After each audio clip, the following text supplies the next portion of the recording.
T.J. Hooker returns next week at this time. Now a special presentation.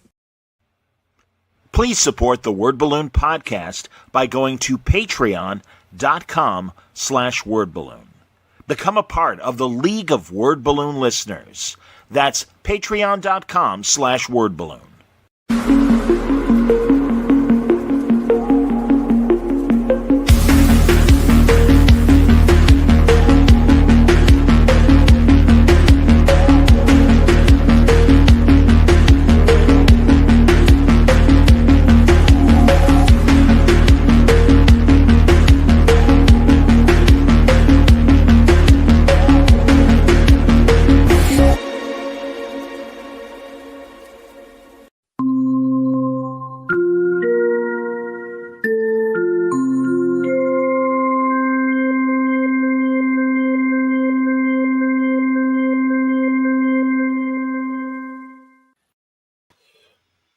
Welcome back, everybody. It's time again for another Trek Watch, and we're going to talk about a lot of other TV shows and movies and movie news and TV news, a whole bunch. Now, Franco and Wayne are on assignment, but happy to have Mitch Hallock, as always, to review television and film. Good to see you, buddy.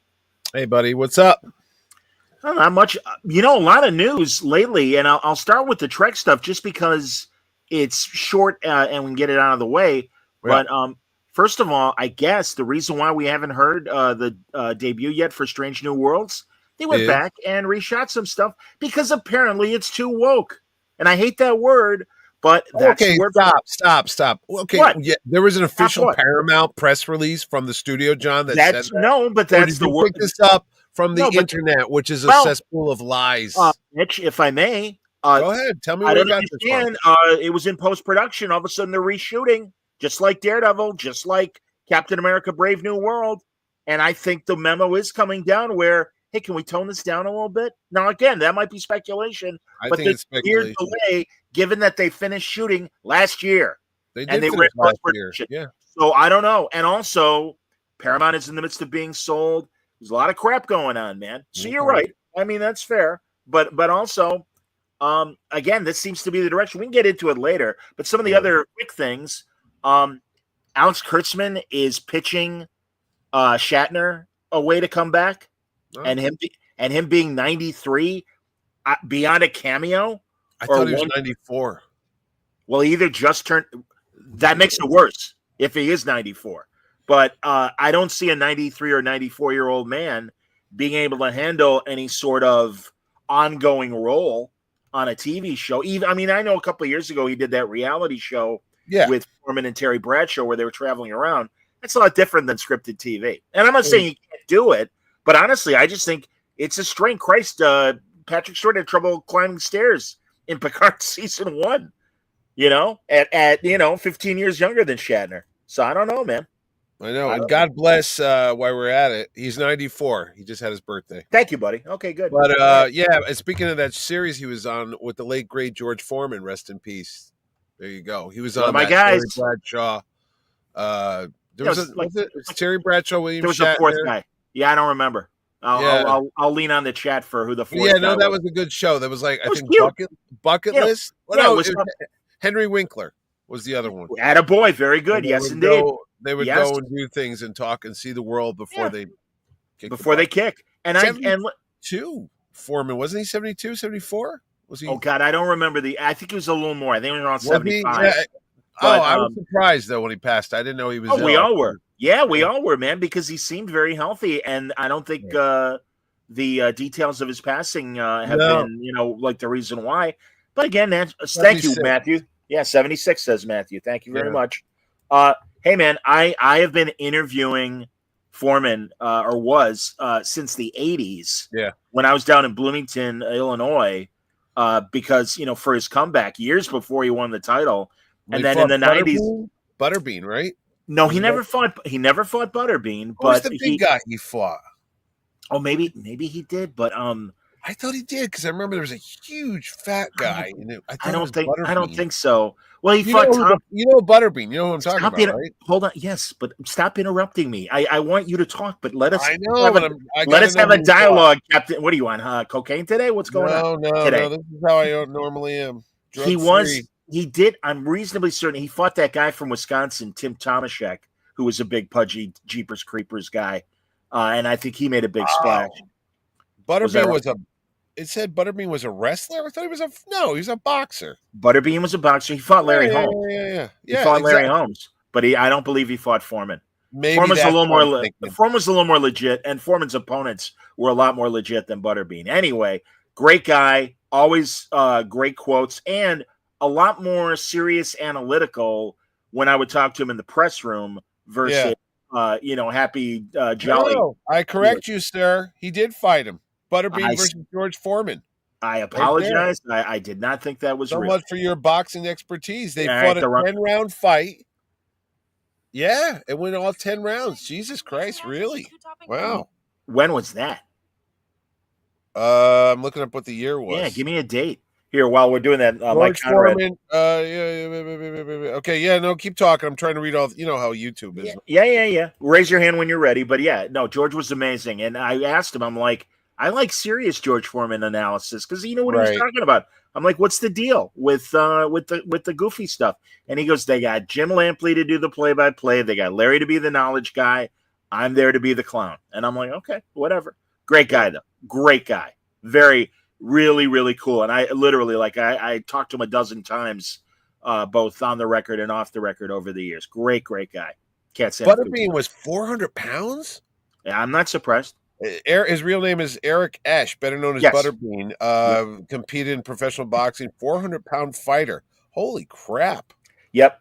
Matthew says that he did both boxing and then later did MMA. Oh, right. Is he still alive? No, I know. Isn't that crazy? No, and what kind of world is this where Butterbean lives and Foreman dies? What the hell? And well before what's his face, Jake Paul.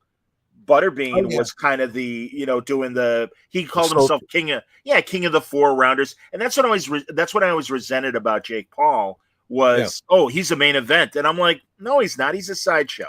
But pretty much, as my favorite quote of an album title, 50 million Elvis fans can't be wrong. The guy gets, the Netflix thing. And even before that. Yeah. Tons of views, even though it was a joke. It was a joke. Oh, it was heartbreaking. All right, you've broken my heart, but we've talked about George Foreman. But we should acknowledge a great action hero from the 70s through the 80s. Yeah, I know, and that's a good look, Mitch. You're not sure I'm going to say the great Richard Chamberlain just passed away tonight. Yeah, I saw that on the news when I got home. Mitch, ever since I've been doing conventions, I've said Michael York and Richard Chamberlain are the forgotten nerd heroes that you got to put on back in the 70s, man. Logan's Run, the 3 and 4 Musketeers. It's like that covers Michael York, but Chamberlain even more so. And I found it's on YouTube. He did the original adaptation of The Bourne Identity. Oh, I only know him from. Well, I know him from Shogun and the Thornbirds. He was the king of the miniseries. That's right. When I was a kid. He wasn't. But also, Chad Everett. He was Dr. Kildare, right? He was Dr. Kildare in the 60s, but in the 70s too, he did the 3 and 4 Musketeers. Oh yeah, Richard Chamberlain. I can't remember. I believe he was Aramis because Michael York was D'Artagnan. Who was the other two guys? Oliver Reed and Ringo Starr. I don't remember who the fourth Musketeer was. I know. Yeah, thank you. Really. Amen. I don't know. Somebody look it up. Everyone's being great in the chat. Was Raquel Welch in one of those? Yeah, both of them actually. Well, that was that classic Salkin move, like the Superman movies, where and because of that, they created the rule that you can't stretch things into 2 movies without letting the cast know. And even further, Richard Lester, who directed the 3 and 4 Musketeers, but didn't get paid. That's when the Salkins came to him and said, "Hey, do us a favor, finish Superman 2 because Richard Donner walked." Now, did they knowingly do that, or they just had so much extra footage they're like, "Oh, this could be 2 movies"? I don't know. I've never heard. Yeah, I've never heard Ilya Salkind or Alexander Salkind explain why. Yeah. You know, but you got to admit, man, you know, for all their faults, I really wish the Superboy show was streaming somewhere. I was just talking about that today. I was at a small con and we were talking about Stacey Haddock, who played Lana Lang on that show. Lana.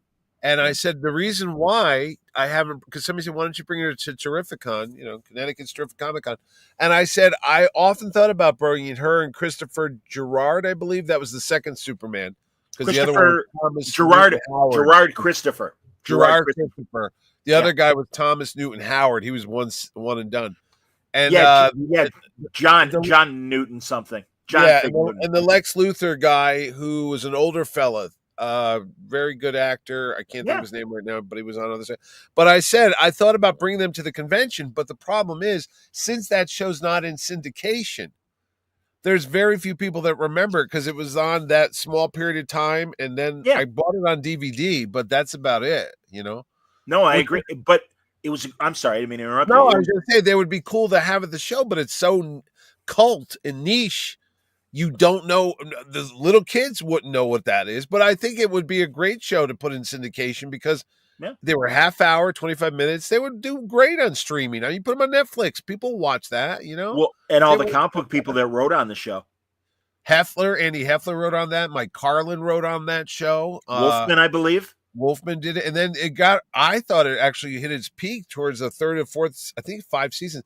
They did Krypton episodes with George Lazenby as Jor-El, for goodness sakes, and he was good in that part, and they were good. Couldn't agree more.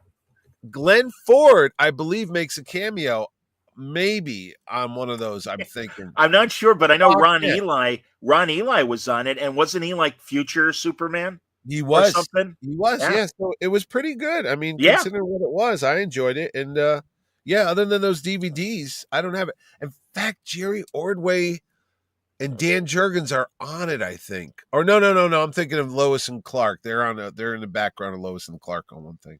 Warren remembers that. Yeah, the show got better. Ron Eli was as older Superman. I agree, man. What's that kid's name that was in Bonnie and Clyde? He played Mr. Mixopiddleick, the fat guy. Yeah.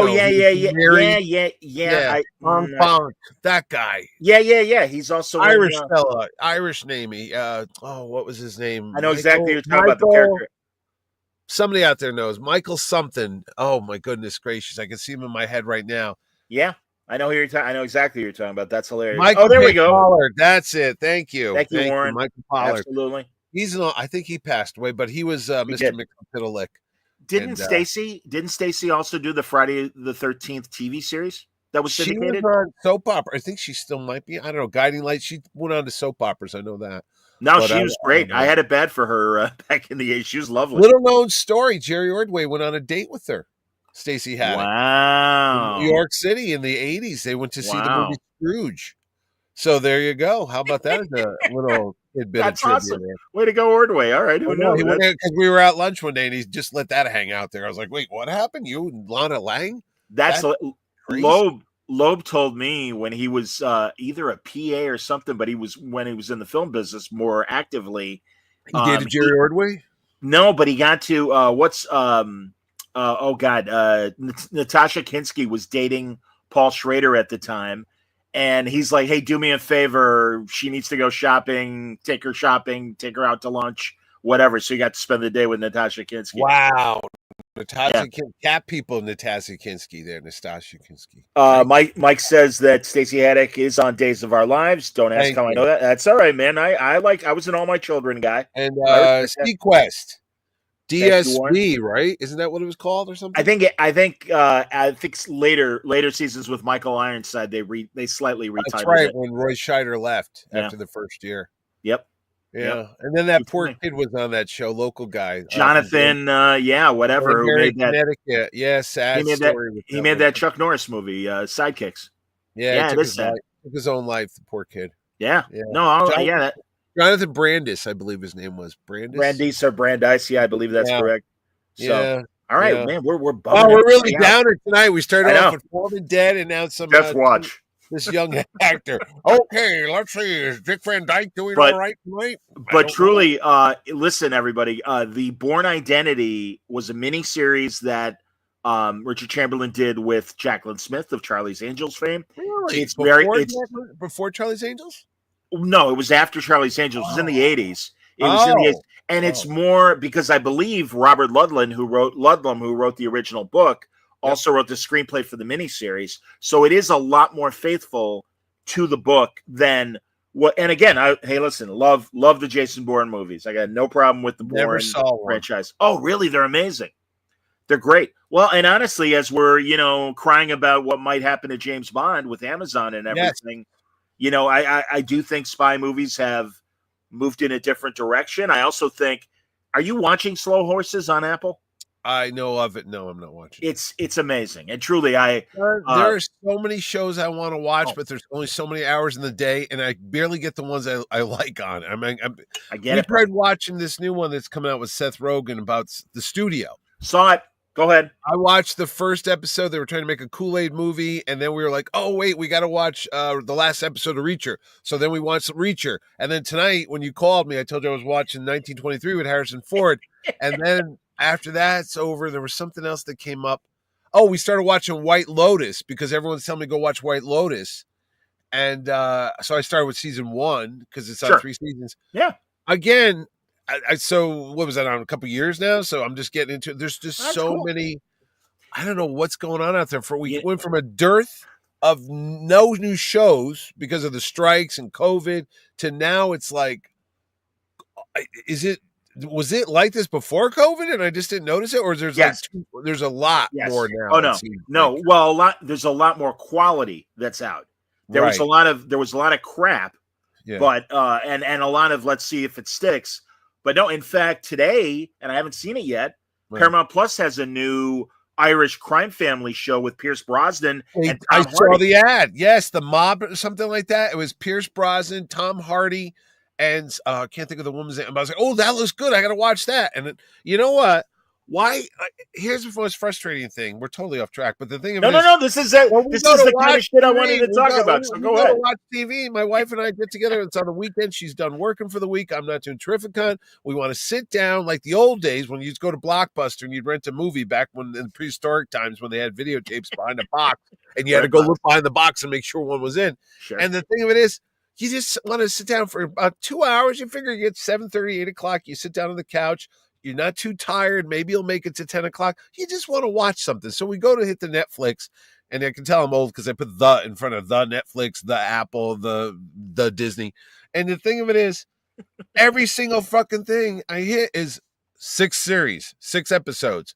This episode. I don't want to see episodes. I want to see a 2-hour movie, one and done, sitting down and over. But I understand the long play story is much more richer with character development and intricacies. That's great. We used to call this miniseries. Richard Chamberlain, God rest his soul, was the king of the miniseries when we were kids. But they weren't on every day. And also they were sweep week. Remember? Right. And it would be maybe 2 90-minute parts. Yeah. Monday Sunday night, and then tomorrow the conclusion of. And you're like, 3 hours with commercials. It was probably only about 2 hours and 10 minutes, whatever. It was fine. It is. But now I told you the only way I watch a lot of these multiple shows is in the background, like a radio, which you're not giving your full attention to. And I'm typing and working on stuff, and I'm listening, and I look up and I go, and I know I'm missing key plot points, like, oh, who's this guy? What happened now? Rewind it. What happened there? But I don't know who can watch all this stuff. I really don't. I don't know. A couple comments from the chat, and I am so with everybody. Warren says, so. I briefly worked on the first Bourne, uncredited, the Bourne Identity. It was nothing like the book except for the opening shot in Amnesia. Oh. The Chamberlain version was more like the book, but the action was meh, and it was very TV 80s. Yeah, I agree with you, Warren. I still found it interesting enough. And it was crazy. My sister, when the Jason Bourne movie first came out, is like, oh, I saw that. I saw that with Richard Chamberlain, Jacqueline Smith. She's like, my sister's a big book reader, and she's like, I even read the book. So, and that's another thing, Warren. I'm glad you mentioned it. Rich Man Poor Man. I knew he was going to say that. I saw that. My sister loved that. Nick Nolte, Falcon Eddie. Oh, yeah. But you know what's interesting? When I don't want to pay attention and I wanted something new that I remember, or not even new, but something old that I wanted to rewatch, Max just posted, well, they just acknowledged that Entourage is celebrating its 20th anniversary. Really? And you know what's crazy, Mitch? The first season was only 8 episodes because I think it started mid-season or whatever. The second season was 15. The third season was 20 episodes, like a regular show. I know, Mitch, I am blown away. And I'm only halfway through season 3, but I'm just like, all right, whatever. But as you said about being like that you're texting and doing other things and you got stuff in the background, I think I mentioned this on an earlier show as well. Apparently, one of the streamers has told screenwriters and show producers, hey, can you be a little bit more deliberate with the dialogue? Because people are doing laundry, people are texting, and it's like, and I'm like, wait a minute, you don't want them to pay attention to what you just made? What are you doing? I find that sad, but also interesting. And a few other comments. B Thing says, I feel Mitch's sentiments. People suggest to me things to watch, and I say, I'm sorry, I'm busy watching One Piece and rewatching. Well, I would watch the original Star Trek. I still do that when things suck, and it's kind of like comfort food. When I'm tired and I know I don't have 2 hours to watch a new show, I will go find original Trek and go watch the Omega Glory, and then only the parts that I really like when he does the speech. We the people, and whenever things are going really fucked, I'm going to tell you a little behind the scenes. Easy with the F-bombs. So go ahead, keep going. Whenever I see the world in chaos on a daily basis, we're buying this Greenland and all this, every it's like a Mad Magazine. I'm in a Mad Magazine satire, but it's my world. I'm in a Blade Runner world. I literally have to go and run back into the safety of we the people in order to form. It's not for the Kangs or the Yangs, it's for everyone, or it doesn't work at all. And I go, Jesus God, why am I listening to a Canadian guy from space from 1968 tell me how the world should be? Because it makes sense. And I calm down. I really do. I get the chills when I see Mitch. Yesterday I rewatched the Deadly Years from the original series. Yes, I have to rewatch the Doomsday Machine. Doomsday's the best. And the Doomsday, somebody did a comparison the other day. It's funny you bring that up. They showed the original effects and then the new remastered effects. Yeah.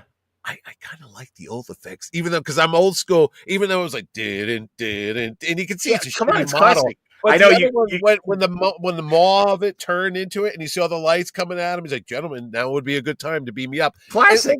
It looked too fucking CGI. It looks nicer, but I like. Stop the F swearing. I'm sorry, I haven't been on a while. I know, but try to. I know it's been a while. I will put me on a 7-second delay like they do on the radio. I wish I could. I understand. They do. When I'm on the radio, I'm on a delay because they know me. But the thing of it is, wait a minute. Do you really drop F bombs and they get a hit you? Oh my God, he gets that is hilarious.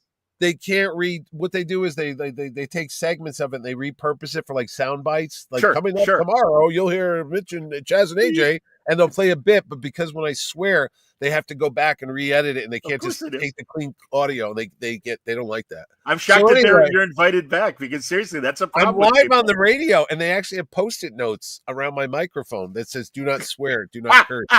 It's true. I just watched one of the Entourage episodes, and Mercedes Rule played Adrian Grenier. The guy. Not only do I know that, I'm exactly 10 years older than him. That's crazy. We look just like each other. He's born July 10th, 1976, and I'm July 10th, 1966. I didn't know that. My wife, she goes, "You don't look anything like him." So he's almost 50. Holy God! And I know it was 20 years ago, but they had an episode where it was the premiere for Aquaman, and they wanted his mother to come from New York. And so he was on a LA morning show, and he's like, "Mom, don't swear, please don't." And of course, she dropped a few. And it's like, "Hey, don't swear, don't swear." You know what's funny? You mentioned that. All this is all coincidental, but it's true. They wanted me to get Kevin Dillon for my show for Terrificon. And I go, Entourage Kevin Dillon? The Blob remake Kevin Dillon? And I love that kid. I think he was Bunny in Platoon. I believe that was his character's name. Well, also he did that on the show with the hot redhead that was married to Jay Moore. Nikki, she was on Las Vegas as well. No, that wasn't his. I remember that. It was the poor man's. It was like the poor man's Married with Children on the WB. Oh God, I know. He was the kid. He was the kid. No, was he really? Yeah. Oh, absolutely. Kevin Dillon, that was him. Yeah. I remember honestly, that I love this show. It is a great meathead show, and I do want to get back to us talking about the changes. No, but the changes that are happening now, where we're hearing reshoots because this is a little too far to the left. Let's I mean, it happened to Captain America, but Entourage was a meathead guy, misogynistic show. No apologies. Well, 5 seasons, early 90s, early lot 2000s, early right? like 2000, well, 2005, 20 years ago, literally. Hold on, more comments. Oh, I didn't know this, Matthew. Thank you. The Entourage movie is on Netflix. I didn't realize that because I was kind of looking through Max, wondering. Pete says that the digital effects on the original series are going to age quick. I got to be honest. In some cases, like that, you're going to become dated quicker. Okay. Moving forward. But I got to say, I hear what you're saying, and I agree. I do like a lot of the original effects, but there are things like in the Doomsday Machine episode when Kirk is in the crippled Constitution class ship, right, and the Enterprise, and they're fighting the Doomsday thing. Those scenes are cool. Yeah, when they're shooting the laser beams at it. That's cool. And also because it gets burned into your head as a child when you watched it on reruns, and then you think it has to look like Star Wars. It has to look like the way I remembered it in '77. So when they do the special edition with CGI, you're like, that's not my Star Wars. No, I'm with you. I'm absolutely with you. So, what else was I going to say about? Oh, regarding the studio show, which you said you saw. No, regarding the studio show, I watched the first 2 episodes, which are out on Apple. Yeah, I like it, but I also wonder, Mitch, because I even have a feeling like this, where it's like once again, it's a show about the way Hollywood works or doesn't work. Yeah. And I got to be honest, I didn't watch that one with the kid who was the lead in that movie yesterday that was just on HBO last year.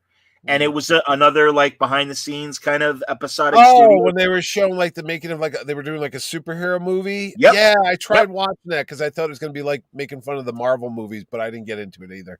Well, and that's about. And back say it again. Was it called The Project or something? Something like that. And again, I'll lean on the chat to help us. We don't have our usual ombudsman. You have Wayne checking. Yeah, the Canadian fact checker. But Entourage, the whole second season was about him doing Aquaman. I know. I remember that. Yeah. And they went to Comic-Con, and Rainn Wilson played the nerd journalist that was going to screw them over and everything. So, and also even in season 3, it's like, hey, I really want to do this cool art movie. And they're like, well, you're under contract to do Aquaman too. Yeah. And then he pisses off the studio. He pisses off Warner Brothers, who is the host studio for HBO. And they get Jake Gyllenhaal because it's 2006, and Jake Gyllenhaal is kind of a slightly barely known commodity at this point. So cracking me up. Oh, thank you, JD. JD says that HBO show was the franchise. It was like the something. Thank you, man. Yeah, but see, this is why the chat is great, and everybody that's watching live, I always appreciate everybody chiming in because we need help. And again, I certainly have Swiss cheese. No, I was just thinking Sam Beckett on Quantum Leap. Kevin Dillon he was like the star of a show called The Viking Prince or something on that show. It wasn't that. Yes. Oh, no. Yeah, you're right. Yeah, Viking. Like a washed-up actor. All right, I was thinking Kevin Dillon, but no, Viking Quest. Yes. Viking Quest, and he would go to Comic Cons and stuff. And I remember he went to one and he wore the thing with the horns and he had the swords. Like, and I was thinking, if I do get him to go to Terrificon, he's got to put on the Viking Prince Victory! Absolutely. And Victory! Yeah. And supposedly the woman who was on the TV show Weird Science, we had, of course, the movie guys from Weird Science a couple years ago. Anthony Michael Hall and Ian Mitchell Smith was that my show. Good memory. Thank you very much. But on the TV show, of course, Vanessa Angel played Lisa. And in the Entourage episode, supposedly she was on Viking Quest with Kevin Dillon. And it's hilarious because he's like, she was always stiff to me. And she's like, no, you were always stiff to me. I really had a big crush on you, and I still do. And it's like, that's hilarious. Oh, no. Folks, if you're not hung up on all the misogyny of Entourage, it is hilarious. And also a lot of things that they were dealing with franchise movies versus art movies, it comes around, man. It's the same discussions today. And I am shocked. And also the people that pop up, the guy who plays the mob boss in Tulsa King, the bald guy, And I don't want to Oh, spoil that for guy? people That who, guy? but yeah, he's very pivotal in the first 2 seasons. Oh, I He- didn't know. I can He's see. in a couple episodes as their New York buddy who has a criminal record and is shoplifting, and Yeah, he no, I stole. remember the character. I remember. And Hilarious. what was the guy's name? Not Frog or Toad. What was the kid's name? Oh, Turtle. Turtle. That's it. Yeah. What reptile creature? Yes. Jerry Ferrara. Yeah, Jerry yeah. Ferrara. Yeah. He occasionally pops up. He was in He that does. movie with Las Vegas, the Michael Douglas, Morgan Freeman, De Niro, Kevin, Yeah. you Who know. pops up a lot in a lot of local comedy clubs around here is Jeremy Piven, which I did not know Jeremy Piven was a stand-up comic. He played what was the agent's name? Murray? Ari. That's Ari. Yes. His character is based on the guy that was the mayor of Chicago and his brother, and was part of Obama's administration. Wait, the guy that got in trouble that went to jail, that mayor of Chicago? No. Whatever. What was that guy's name? You thinking of the governor, the Illinois governor that went to governor, jail. yeah, that went to jail. Yeah. No. But no, Ari Gold is his character's name, and he's based on, and I'm blanking again, everybody, and shame on me, this guy's from Chicago. And it was just on Real Time with Bill Maher a couple weeks ago. His brother is a big Hollywood agent player, and his character, because Piven is from Evanston. Now, this is rare because usually Mitch talks about all the. I didn't know. So Piven's from your part of the world? Oh, yeah. He and Cusack went to Evanston High School when I was in high school, and I would see him at various things, even not specific school things, but teen things. And Piven's parents have the Piven Theater, which was a big launching pad for people like Jeremy, but also Lily Taylor from Say Anything, and she's the Indianapolis. Yeah. I remember seeing. She's the woman in the Johnny Depp Dillinger movie and stuff. No, she's a very good character actor. She was very big in indies. Now, I got a question about Piven. Is he bald or did he wear a hairpiece on that show? Because I've seen him. Well, I think he's bald. Was he in? Was it Old School? Yes, he's the Dean. He's bald. Well, he was completely bald, and I was like, "Is that his hair, or is that how he looks?" Or so that's what he wears. Rahm Emanuel's brother, Ari Emanuel, is who Ari Gold is based on. No kidding. So it is based on. Thank really? You, wow. Yeah. Again, this is why learning a lot of useless knowledge tonight on the old word balloon. Look at that. We've already in the span of 20 minutes, we've talked about a couple dead guys and Star Trek effects and Jeremy Piven's hair. You can't get this on paid TV. Don't spend money on Netflix or Amazon Prime. Listen to the word balloon, contribute to the word balloon, and you too could. Where's the camera? You too could play along with Mitch and John's brain cell dead sessions and go, I don't know. I'm putting the banner up while we're talking to remind people they can support Word Balloon through Patreon. And he's been balding since PCU, someone wrote. Yes, he has. That's absolutely true, man. And again, PCU a movie or a show? I'm lost now. It was a movie. It was kind of a throwaway comedy from, I want to say the 90s. Yeah, really? I'm pretty sure it was the 90s. But yeah, and it's got Jon Favreau was in it. Terrible college attempt at not Animal House per se. There was a lot of I thought about Van Wilder, and there was a lot of these in that vein. Cool guy at the school, that was okay. Again, Mitch, that was okay before the PC era. And Mitch, I wonder if in general, because of the backlash and the election was part of this, where people are enough PC. Can we just get back to trying to be funny and not be so offended? No, I'm saying the presidential election. I think in general, a good portion of the American society, including people that maybe identify with the left rather than the right, are a little worried about the extreme left in the same way that people are angry at the extreme right, where it's like, you got to relax, or you've got to at least put in some other things and not make every movie this political tome of, hey, girl boss. Snow White, I was talking to you before we started the show. Yeah. And I'm not going to listen. Renee Ziegler, she's a kid. And unfortunately, a lot of kids in their 20s speak their mind and don't realize that they're in business. And it's like, can you maybe not do that when we're trying to promote a Snow White movie? But I will blame Disney in general from day one when they said, oh, Seven Dwarves, well, that's kind of on PC. Let's do what they did in The Hobbit and have regular sized people, and we'll do the forced perspective. And also, Let's make sure we have a diverse group of 7, and they were going to be magic people. I don't know what they were going to call them, because God bless Peter Dinklage, soon to be in the Toxic Avenger remake. Yeah. But he's like, hey, thanks for taking all these jobs away from little people. So what did they end up doing? CGI? Yeah. And I didn't see the movie. Mitch, it looks like the Polar Express. Oh, that it is the CG with the faces and stuff. It looks weird, and I think because they kind of wanted it to look like the way the dwarves looked in 37. Oh yeah, but I mean, it looks like the Hall of Presidents suddenly came to life, and it's a live action movie, right? It's a live action movie, but the dwarves, CG characters in it. The dwarves are CG characters, and I'm sure you've seen that on the red carpet. Ziegler's like, well, she's not going to be dreaming about a prince. They took out "Someday My Prince Will Come," which is like a Disney theme. So it's an exact other songs remake of the original thing, or what? No, it's not, and that's the problem. They tweaked the story. She is no longer the fairest of them all from a beauty sense. She's fair because she treats everybody fairly, and it's like she's like pure of heart or something. Is that what? Yeah, and it's like, again, to change that and who's the fairest of them all. It's like, you're trying too hard. Well, what did it mean in the original story? That she was the prettiest? That she's prettier than she was prettier than the queen. Well, the queen was a witch, right? Yeah, but she was pretty before that she turned into the hag. Yeah, she was only a hag in disguise to get her to eat the poison apple. Yeah, did they have the apples in the movie still? I will confess I have not seen the movie, but I've seen scenes from it, and of course, what they did has been very well covered, and also.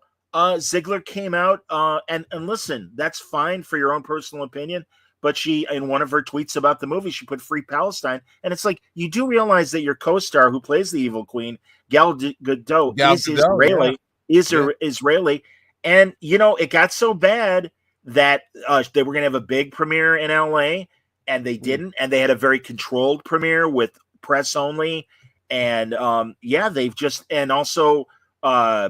They started doing separate public appearances, Godot and Ziegler. There's tension, there's friction between these people, and Ziegler wouldn't shut up, and it hurt the movie. And it's like, even Anthony Mackie had a moment where he went too far. I saw that one. I don't think Captain America represents American values. Yeah. Shut up! What are you doing? I mean, it gets. I'm sorry, man. I'm never going to say that anybody has a right to say what they want, because we do live in a free world. Of course, we do. And say what they want. But I do see your point. If you're working for the man and you're doing a corporate presentation, you don't. Yeah. You kind of keep it focused on the movie.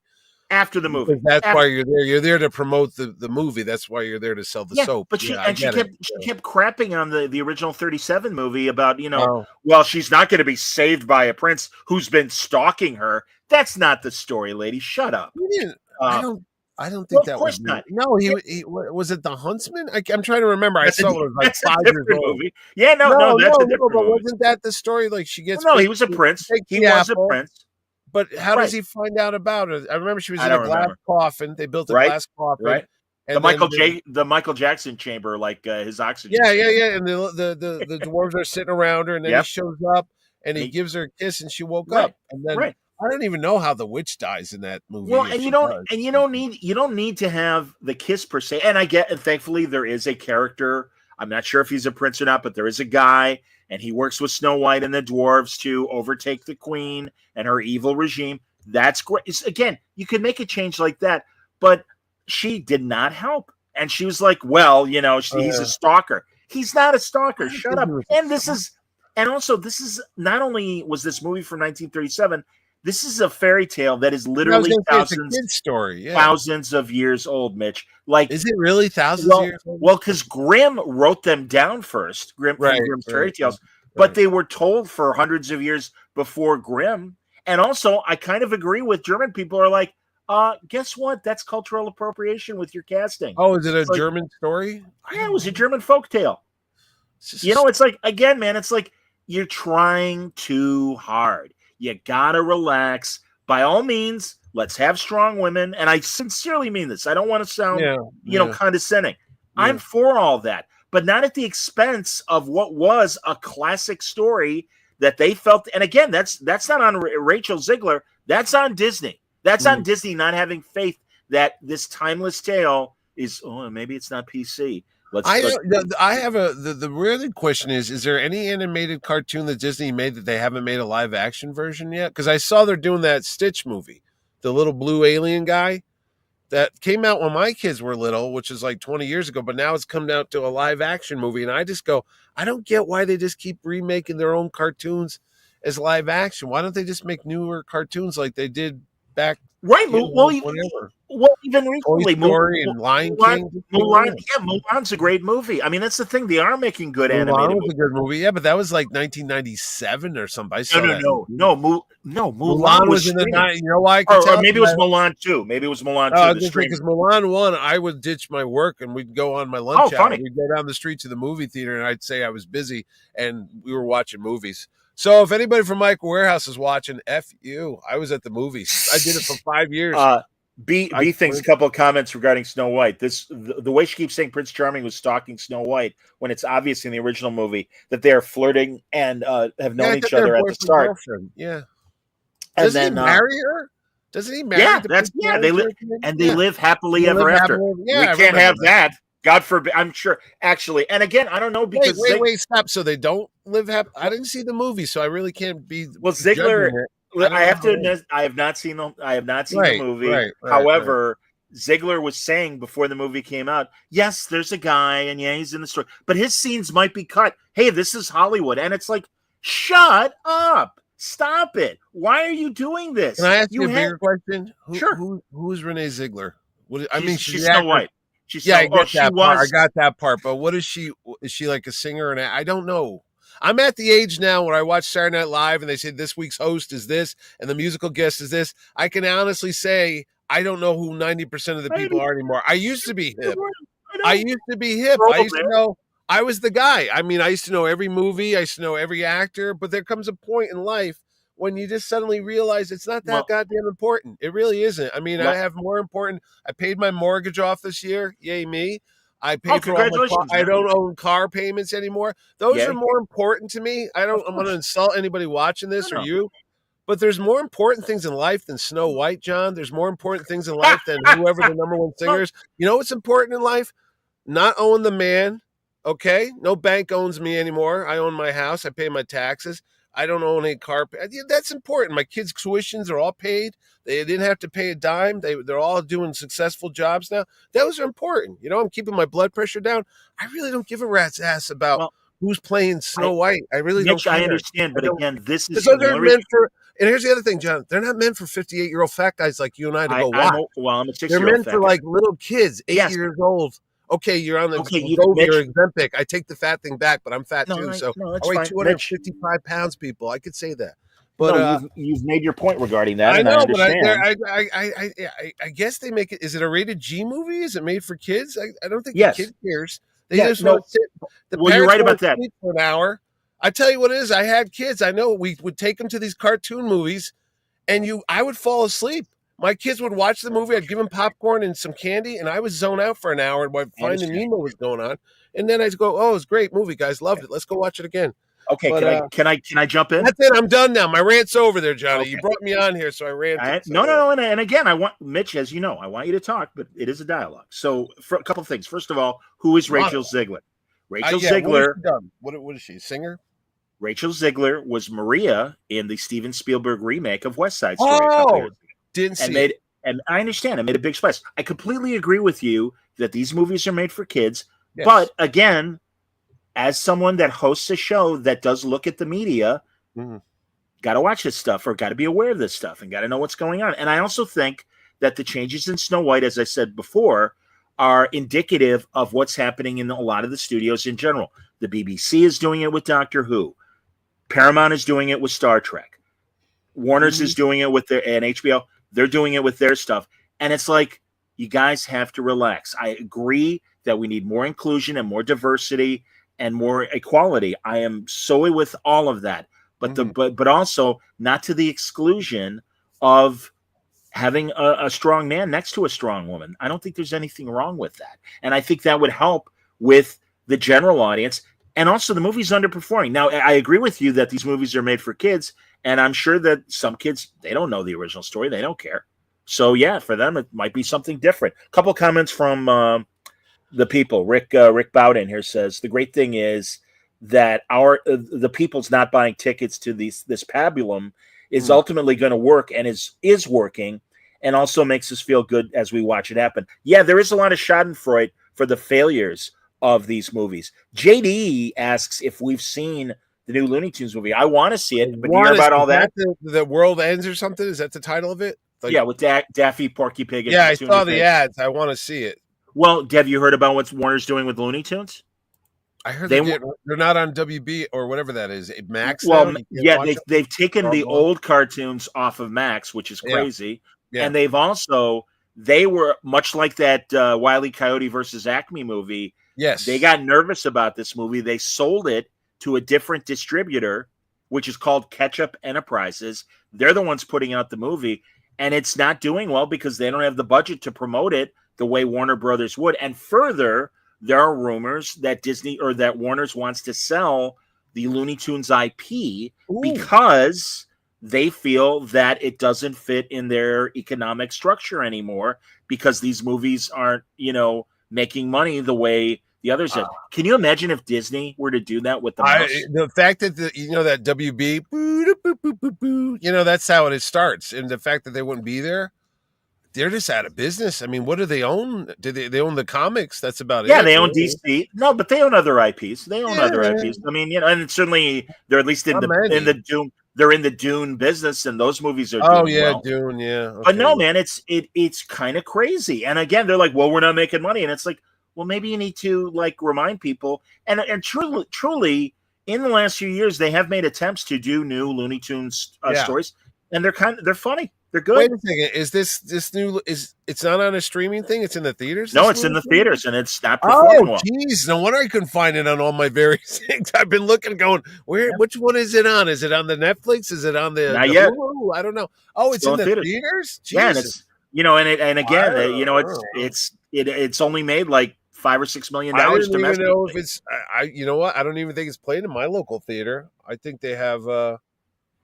Geez, I don't even know what's playing. I used to know every movie in the theater. Well, and again, that's the problem, Mitch. Right now in the movies, it's either horror movies or franchise movies. Yeah. And that's it. And when they do try to do something new and different, we're not responding. And also, I also think it's a slight failure of the studios where they got to promote this stuff. And I know. I mean, I like Looney Tunes. That's why I'm like, shit, I would have gone and saw it today. It was raining out. I didn't know it was in the theater. You know what's so funny? When they say only in theaters. You ever notice that? You see these ads now when they come on? Because you don't know if it's a streaming thing. Is it going to be on pay-per-view or whatever? And then it says only in theaters. The fact that they have to tell you that now, it's like, wow, how bad are the things that, hey, dummy, get off your butt and go to the movies. That's the only way you're going to see this. Or you can wait 2 weeks and it'll be on streaming. Well, again, they kind of put themselves in this box during COVID. They did it to themselves, buddy. Yes.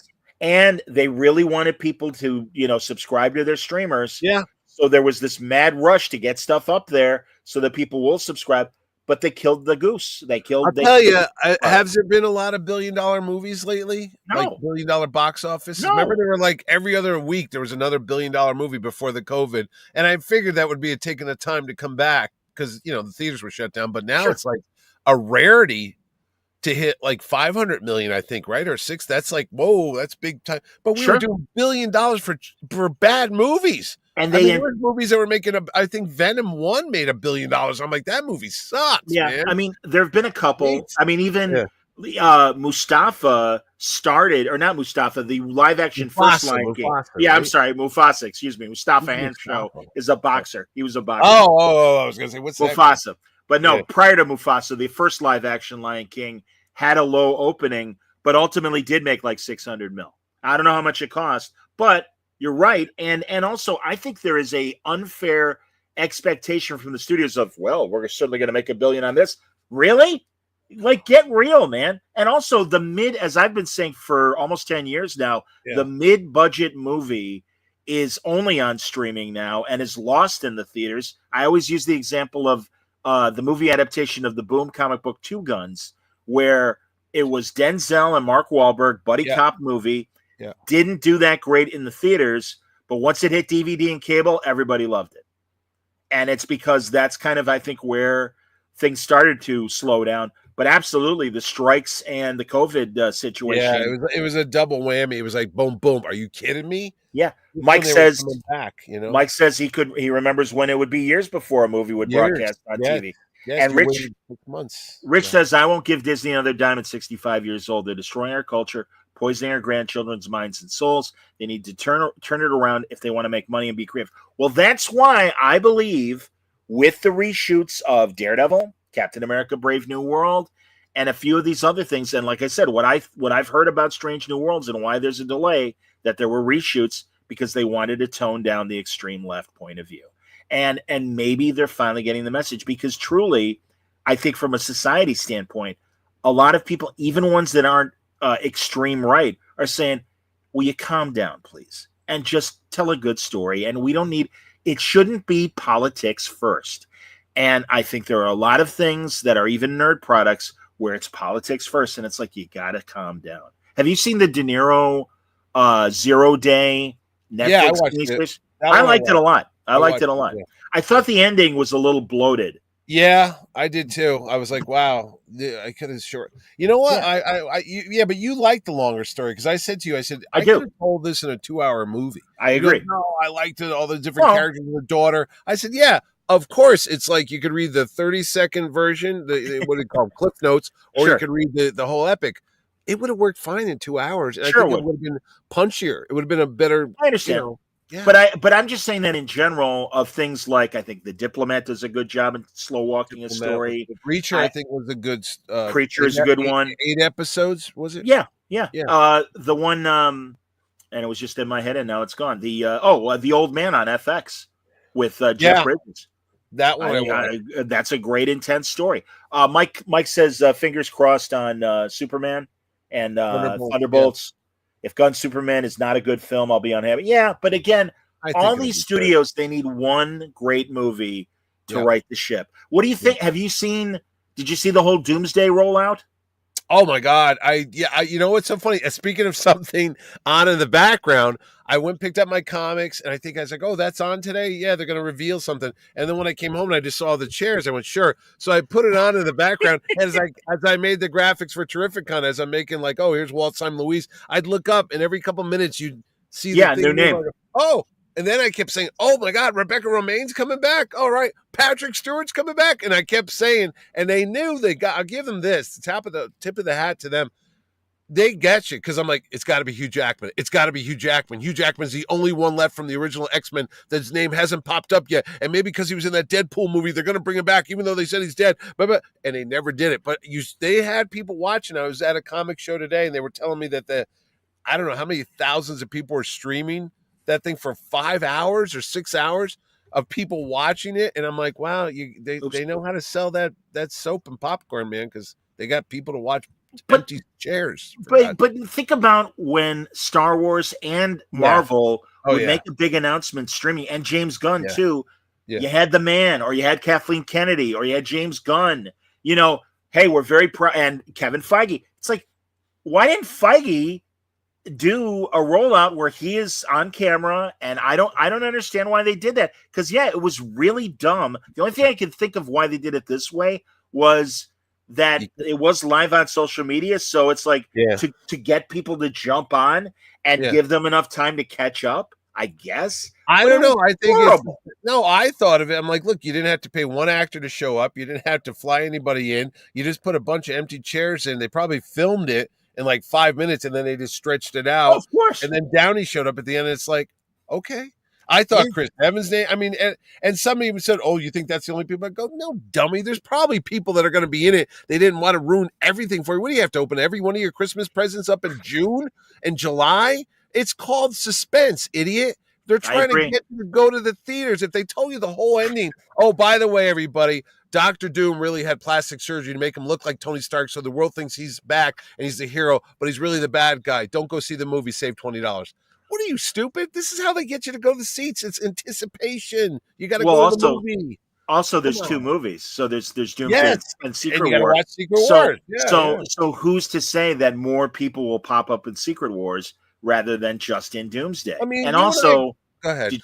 Forgive me. Did you hear This is something I heard. They had a test screening for Fantastic Four. I heard they had one for Superman. Okay, we'll get to that. But in the end credit sequence, they showed it, which is rare. They don't normally do that. And and you mentioned an actor that is going to be in Doomsday, but not in the role that I think we were all hoping for. Although he was also here's a clue if you want me to tell you.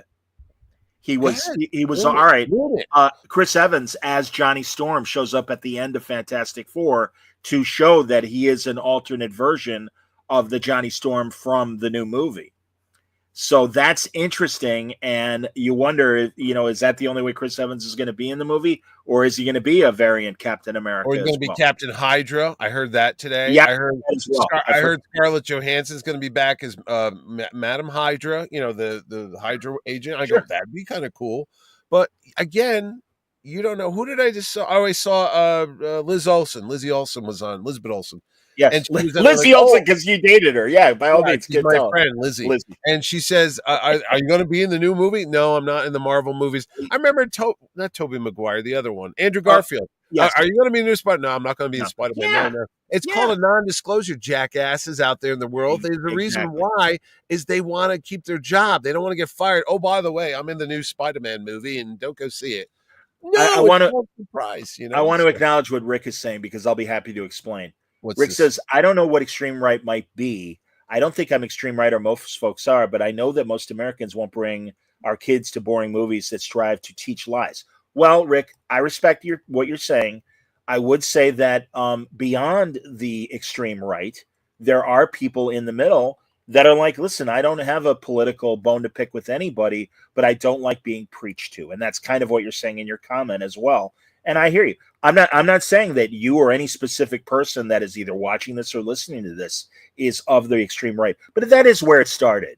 And I do think that the preponderance, forgive the big word, of left in these movies and political agenda, I do think, as you said, that there are people I just want to be entertained. Do I need an editorial in my story? Can I just have the story? And I can't disagree with that. I consider myself very classically liberal. I do have my issues with the extreme left, just like I do with the extreme right. And it is things like this where, again, it's like, you got to relax. You got to calm down. By all means, adjust a story if you feel it's too misogynistic. I don't know. It's crazy. It beat Snow White this weekend. Working Man, which is the new Jason Statham movie, which is based on Chuck Dixon's novels. They're not comics. They're novels. You know what? Anybody going to see that movie doesn't know who doesn't know who Chuck Dixon even is. Of course not.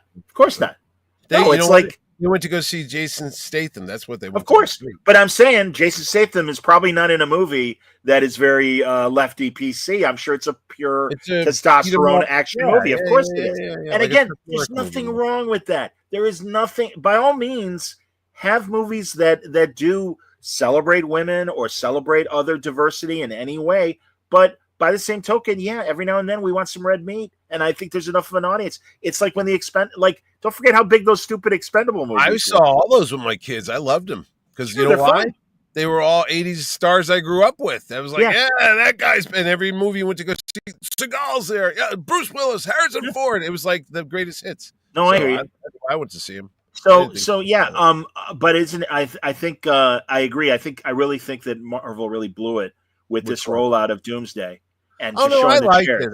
I said the fact that they got people to watch empty chairs was insanely. I thought it was smart. Well, I think it was a waste of time, and I didn't watch it live, and I'm glad that so many YouTubers kind of recapped, and there were certainly articles. Yeah, just fast forwarded.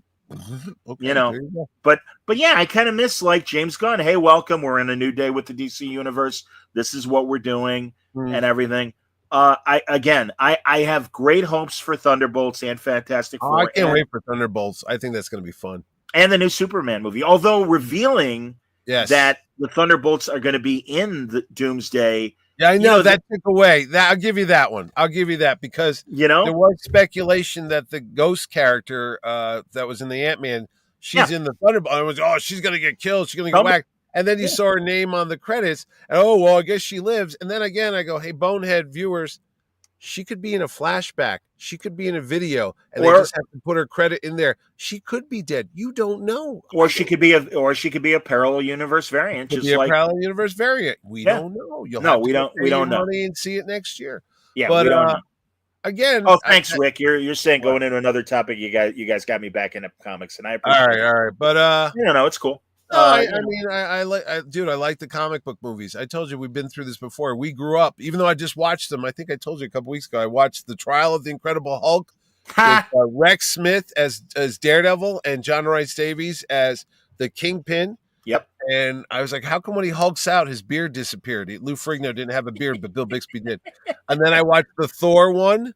Yes. Which was the Return of the Hulk with Eric Sure. Kramer. As it was like a bad pilot. I think all these were like potential pilots for Odin! like, oh, baby, Odin. I'm like, what are you doing? And he's got like a hammer he got at the Home Depot. What the frig is that? And then the third one, which I did not know, I watched it, and it was the death of the Incredible Hulk when he falls off a helicopter and dies.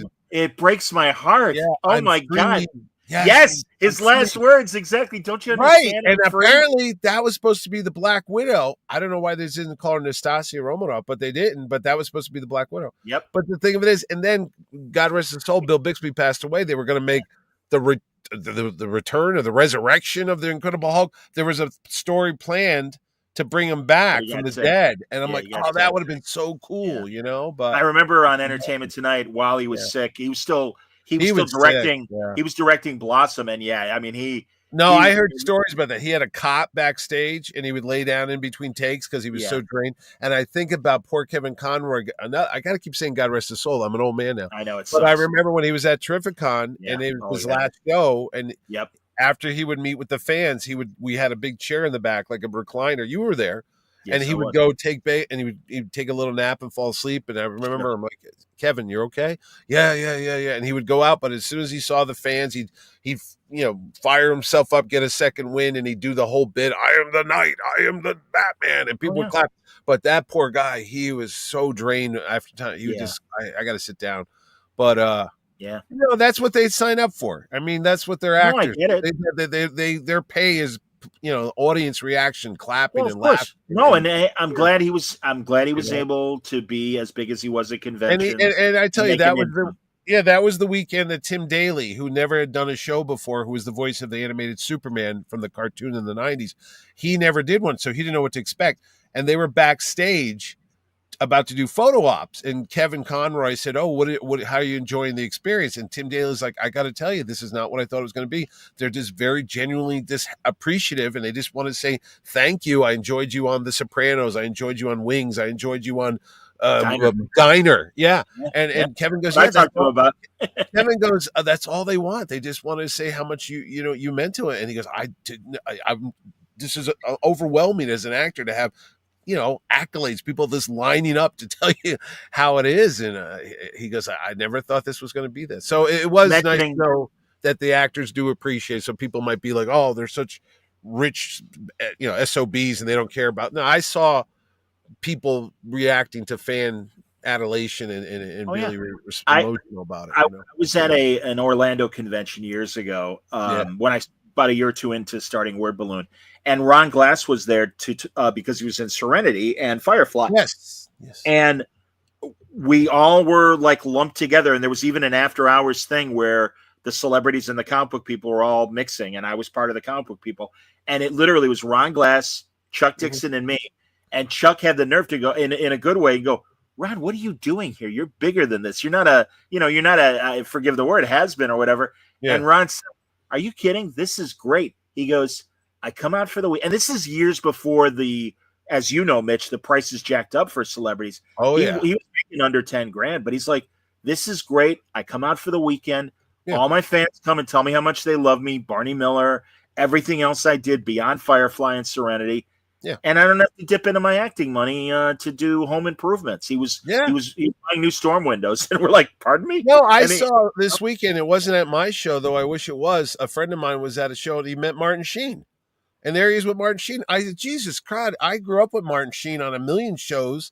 I'd love to see him for a second just to say, hey, well, Mr. Sheen, I've always, Apocalypse Now, whatever it is, always enjoyed, never disappointed in his performance in anything. He's great. I remember when he played one of the Kennedys. I think it was it the 10 Days in October when William Devane played John F. Kennedy? The Missiles of October, whatever. Yeah, it it was was the Cuban Bobby. Missile Crisis.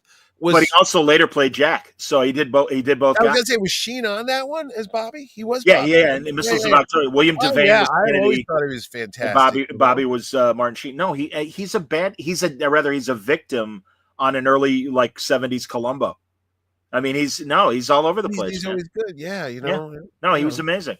And that's why you see again, we're always in the dark. But when somebody like Gene Hackman passes away, there's such an outpouring because he is an average blue collar guy, and that was his skill. That was his craft. His craft was to be a good actor, and he was good at his damn job. Just like the guy down the street fixing a car or a plumber, they're good at their job. You're like, wow, I admire that guy's skill. And then when somebody like that leaves, everyone's like, geez, he was always giving it his best job. You never saw a bad performance from Gene Hackman. You're like, Jesus, that's a good actor. He's not phoning it in, Guilty pleasure, and I said it a couple weeks ago on Word Balloon. I loved his last movie, Welcome to Mooseport. It's a dumb movie, but it's fun. Ray Romano. Yeah. Funny. Yeah. I'm sorry. It's a silly, funny movie. It's, I think, no different from his great performance in The Birdcage, where he's kind of the bad guy, but he's funny. And again, we went off the deep end. We were supposed to be topical, but here we are doing. We are being topical. We're being fanboy, and I run the show. Doing both. There is room for both. Go ahead. I've done this for 13 years now, and I get excited when I got a selfless plug. I got Billy Zane coming to the show this year. I got Doug Jones coming to the show. Yay! And I'm flying them in. I'm putting them at the hotel, and technically they're working for me that weekend and meeting fans. Sure. But dude, I'm backstage. You've seen me. I'm over there talking to Nana Visitor from Deep Space Nine or Armin Shimmerman. Go, oh my god! And I can't be that guy. I mean, I'm supposed to be a level of professionalism. Even when you interview people, you can't gush over him because he's like, Jesus God, you're interviewing me and you're asking me for my autograph. I try hard not to make it the Chris Farley show when I do. No, I know that, but it's there comes a moment when you can't believe. Look, I got 2 people coming this year that I can't contractually announce until July. All right. But you know who they are. All right. Beep, beep, beep, beep, beep, beep, beep, beep, beep, all right. Beep, oh, wow. Anyway, I grew up with that.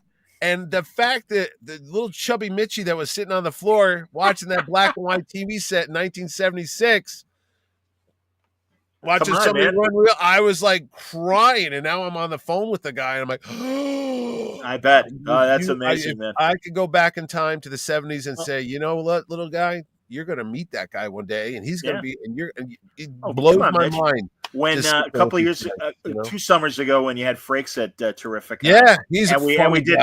And we did the photo with him and everything, and it's like, come on, man, of course. And I had met Frakes at a different show before, Gates McFadden. No, man, we're all fans. And again, thank God, when I was in sports for those 20 years, I really got to control the back of my head going, oh my God, I can't believe I'm meeting. I could keep kind of a professional demeanor. That said, I still let them know I was a big fan of the person, and I've been able to do that in Word Balloon as well. And I mean, Billy D. Williams, all these great people. Billy D. was come on, man. The funny thing is, last year we had C. Thomas Howell at the show. Again, we're going off on tangents. No. And I never saw that. Was it The Outsiders? I never read the book. I've never seen the movie.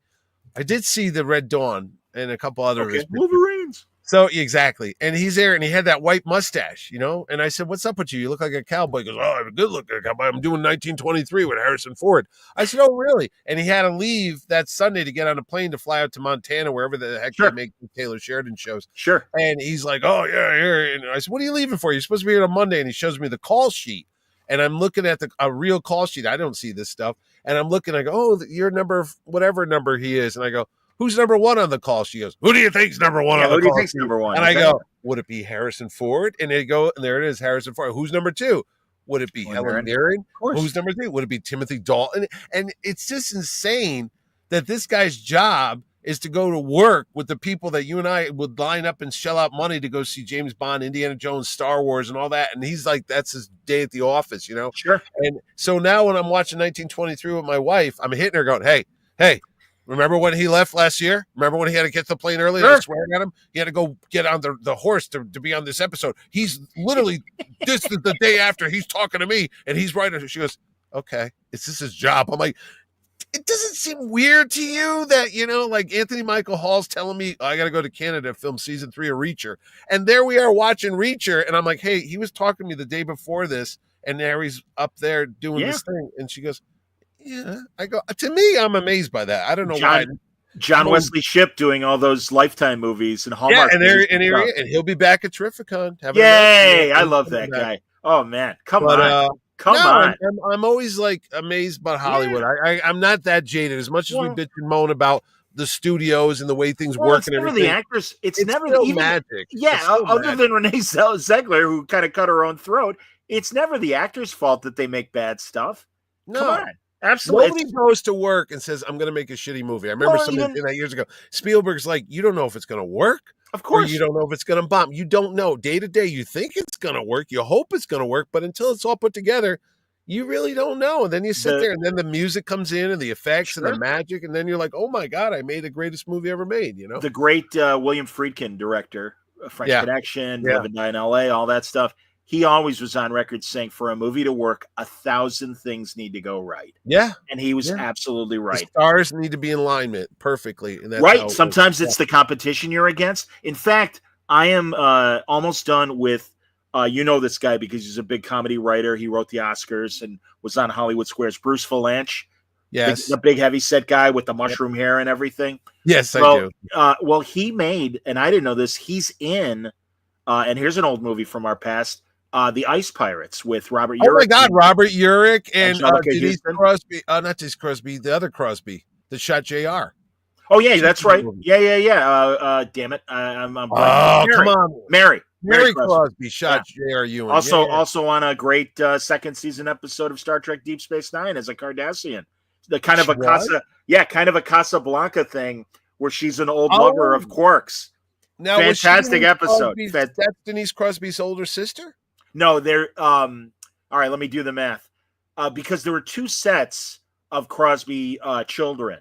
Oh, and Denise is a grandchild of Bing's through his first 4 sons. Okay, and then he remarried. He married Katherine Grayson from the Minute Maid commercials, the redhead that he was married to. Yes, and they had kids, and Mary was one of those kids. So there you go, Stanley. I'm sorry you missed, and actually I will add to it. There's a bit of track news there. I saw what's the guy who lives up here in Connecticut? The guy Pike. from Strange New Worlds, of course. Yeah, Pike was in his car the other day, and he's Mount. like, I'm in Toronto. It's freezing. I'm on the way to the set to go film, and he was like, anybody got any questions for me? That's the news. Johnny mentioned that Shatner might be coming back. Well, further and more Kurtzman pitches. Apparently, Kate Mulgrew has been approached about doing a live action, I think, and that Jerry Ryan, son of 9, it's hilarious. Now this again, forgive me, everybody, rumor, but Kurtzman supposedly pitched Jerry Ryan an idea, and she's like, "No, I want to do Legacy with the people we had in the Mattel show." Personally, this is my opinion. This is not fact. I believe that Alex Kurtzman was very jealous of the fan reaction to Picard season 3, and I don't know if Terry Matalas would get any money if they were to continue with any of his ideas. If there was a Legacy show, well, I don't know, Mitch. I don't know what his deal was.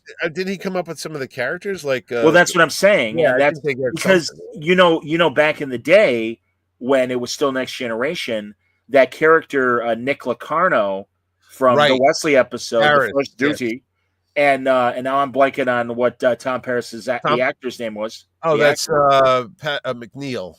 Robert Duncan McNeil. Robert Duncan McNeil. Well, and obviously they had to rewrite Nick Locarno into Tom Paris. Otherwise, they would have had to pay that writer. That's right. A piece every time the character was 7 years. Yeah, 7 years. Yeah. 25 episodes a season. Yeah, which is fair. I mean, if you're going to, of course it is. Character, of course it is. But again, I am of the sincere belief that a lot of the other people that were regulars, and this is something I would love to ask Doug Jones after hours and get confirmation. And I wish I was, nicer to, although I wasn't mean to Ethan Peck and Celia from Strange New Worlds. But I am really of the belief that a lot of these other actors that are not in the immediate crew are under that 5 lines or less rule where you only have to pay the Screen Actors Guild minimum. And that's why a lot of these other people, like the Asian guy that was on the bridge who barely had any lines, Dreadlocks lady and Eyepiece lady, they barely had lines. I am of the belief that is on purpose so they don't have to pay them more money. I don't know. You know, John, you might be right. I'm going to send you a podcast link. I know you're always listening to your own stuff, but of course I do. That's all I do is listen to me. You listen to yourself. Give me a break. Give me a break. I listen to Match Matters, which is all about the MASH show. It's sure. Is that Igor's? Igor's yeah. on that. Jeff Maxwell. And they had the I get it was script supervisor. Karen something her name was, but she was on all the years of MASH, and she talked about all the guest stars they had on, and then she told the prices, the salary they got, the scale. It blew my mind. No matter what year it was on, they all got the same amount of money, $1,000. That's it. Yeah, but that's it. And then you're like, they had Ned Beatty on there. They had all these different actors pop up. Commissioner Gordon from the Batman movies. Yeah. But it's only $1,000. I guess they got residuals years later in syndication. They get a little check, but only $1,000 for 3 days work. She goes, that's all they would be on for 3 days. They do the script, they do the rehearsal, then they'd film, and then they'd have to do a couple. But it was like 7 or 8 days. Yeah, but it was 40 years. It was 40 years ago. I mean, and really, it was 50. Was a lot of money. Yeah. So absolutely, man. Here, Mike Conrad a comment, and he's right. After Section 31, Kurtzman needs to go. Terry Metalis needs to be the new Trek head honcho, and Robert Meyer Burnett needs to be a consultant. Metalis is busy making the Vision show. Correct. And that's another problem, man. And also, I agree with you about Kurtzman. And again, Skydance is taking over Paramount. However, Paramount and CBS are having issues with the Trump administration, who may sick the FCC on the deal and slow walk these things down. Kurtzman's contract supposedly is up, not this summer of 26, and he is in desperate mode. And I can't believe Skydance, and maybe they're just not making it public, but the rumors is they're letting him pitch ideas. One of the ideas they want is Star Trek Legacy. I don't know if they can make Star Trek Legacy without Terry Metalis. But again, regardless, it seems like Kurtzman is dipping into greatest hits of, well, how about a Kate Mulgrew show? Let's get a Jerry Robbins show, Jerry Ryan show. Let's get a William Shatner show. And again, I don't know how realistic that is. And also, now Starfleet Academy is done shooting its first season, and they're in post-production.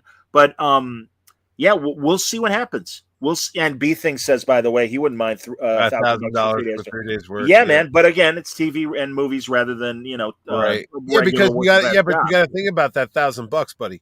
How much went to the guy's agent, which is like 20%, so he's down to $800. How much went to this lawyer? That's another buck. You're lucky if you got maybe $500 out of 3 days work. I mean, plus taxes. Plus taxes. Yeah, I mean, you'd be like, okay, I guess this is. But also, I don't know how much Pat Hingle is doing on camera back when he did that MASH episode, or even Alan Alda's dad, Robert Alda. Yeah, there was a lot of people that were on that show back then. John Ritter. Absolutely, John. Well, John Ritter when he wasn't known. Edward Herman. Edward Herman from Gilmore Girls and a million other things. Couldn't get the blood off his hands. Oh, that was fantastic. Yeah, he cracks up. Yeah. Oh no, great stuff. And again, Mitch, don't apologize for talking about this stuff. This is what. No, I know, but I'm like an old man. I'm 58 years old. No, Jesus God, there was such good acting on these shows. I'm sure there's great acting on all this. Seth Rogen's show, the studio. There is, and I'm going to stick with it. And stuff. Yeah. I'm going to stick with it because it's a great cast. Catherine O'Hara's in it. Ike Barinholtz is in it. Of course, Seth Rogen is in it and directing and writing. And I love Seth Rogen. It's decent, and I think the second episode was good. We'll see. I mean, the next episode. I'm just not a fan of Seth Rogen. I just don't like him. No. Oh man, and I got to tell you, as to counterbalance my fears of what's going to happen with Amazon and James Bond, I point to the great job Seth did with The Boys. And The Boys is a great series. You know, the Garth Ennis. I know. What, is he the producer of that? Yes. Seth Rogen produces The Boys. Him and his partner. And, they produced. I did not know that. And they produced Preacher on AMC. I knew they did Preacher. I didn't know they did anything. No, he's a nerd. The Turtles movie, the Ninja Turtles. Right. Yes. He made that. That was a big hit. That was animated. Yeah. But, all right. Something new that I am enjoying, and I'm sure you're watching it as well. Daredevil Born Again. Yes. Born Again? Born Again. I know. Born Again. My tongue gets in the way sometimes. I did enjoy the episode this week, and you know what's so funny? I had a friend of mine saying, "God, I hope they speed this thing up. How many episodes is this?" I go, "What are you on crack?"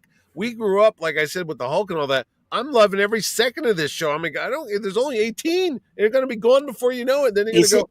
All right, I'm confused There's only because 18 total that I was told originally, and they're going to do 9 season. 9 9 now, and then another season. And then you got to wait a bit, and then the second half comes on. Okay, and that's it. Well, I hope there's a conclusion at 9, and that we get another story. No, I love it, and in fact, or a cliffhanger, or that is the one thing about the streaming shows that I wish they wouldn't do is end on season-ending cliffhangers, because it takes 2 years before the next. Or sometimes they don't come back. Okay, or they don't come back. You're like, hey, what's gonna? They never came back. Like The Acolyte, for example. The Acolyte was one, and I'm thinking of that. What's his name? Millar's Jupiter. Something. Oh yeah, Jupiter's Legacy. Yeah, it looked great. Never came back. You're like, yeah, and I love Mark, and I love the comic. The show was just okay. It was okay. There's some of the. I'll tell you that one battle sequence they had with the bad guy was up there with any Marvel stuff. Oh yeah, it was insane how. No, there are good moments in a lot of the former DCEU movies. There are great moments in those. Yeah, but unfortunately, there's a lot of crappy moments as well. But okay, go back to Daredevil before we get off track. Yeah. I agree with you. There was 2 episodes this week. Yes, you want to talk about those 2? The ones that. Well, one, I think something happened with the scheduling because it was all about St. Patrick's Day, which was the week before. I go, this should have ran a week ago, and it would have been perfect for the thing. But that's a minor, picky you nitpick. Sure. But there was a character, and are we doing spoilers? Does anyone care? Well, there was a character's father that was on there, and it was like when you were a kid, you'd get like a filler issue, like they'd break it from the storyline. It was a one-off. Yes. And I loved it. I was like, this is like a day in the life of Matt Murdock as he goes into a bank that happens to be being robbed. And that's it. And he bumps into another character. It's like, that's the way the Marvel universe worked in a book. It would be like, oh, there's Willie Loman. He's the mailman for the Fantastic Four. He's walking by Peter Parker at the coffee bean. It's okay. I'm the first person to say, those 8 episodes really could have been told in 4. But that said, I absolutely agree with you. This could have been a standalone mini movie of Daredevil, and it plays excellent. It was like Die Hard. It was like a Die Hard, like he's stuck in a bank. How's he going to get out of it without letting people know who he Hostage is? Heist. Yeah. No, I liked it. It was excellent, and more of the story developed. And further, I like the fact that for the first 5 episodes, part of the first episode, you got him in the costume. Yeah. Part of the 6th episode, you got him in the costume. I like the fact there was so much Matt Murdock lawyer, because it's just like Clark Kent as Superman. Yeah. It's who they really are. Yeah. That's Batman is different. Batman is Batman. Bruce Wayne is the disguise. But Matt struggling with the values he has, the Catholic values, and just his respect for the law, is against his vigilantism. Yeah. And D'Onofrio's Kingpin story is excellent. I love this show. You notice the subtleness that Kingpin's getting bigger again?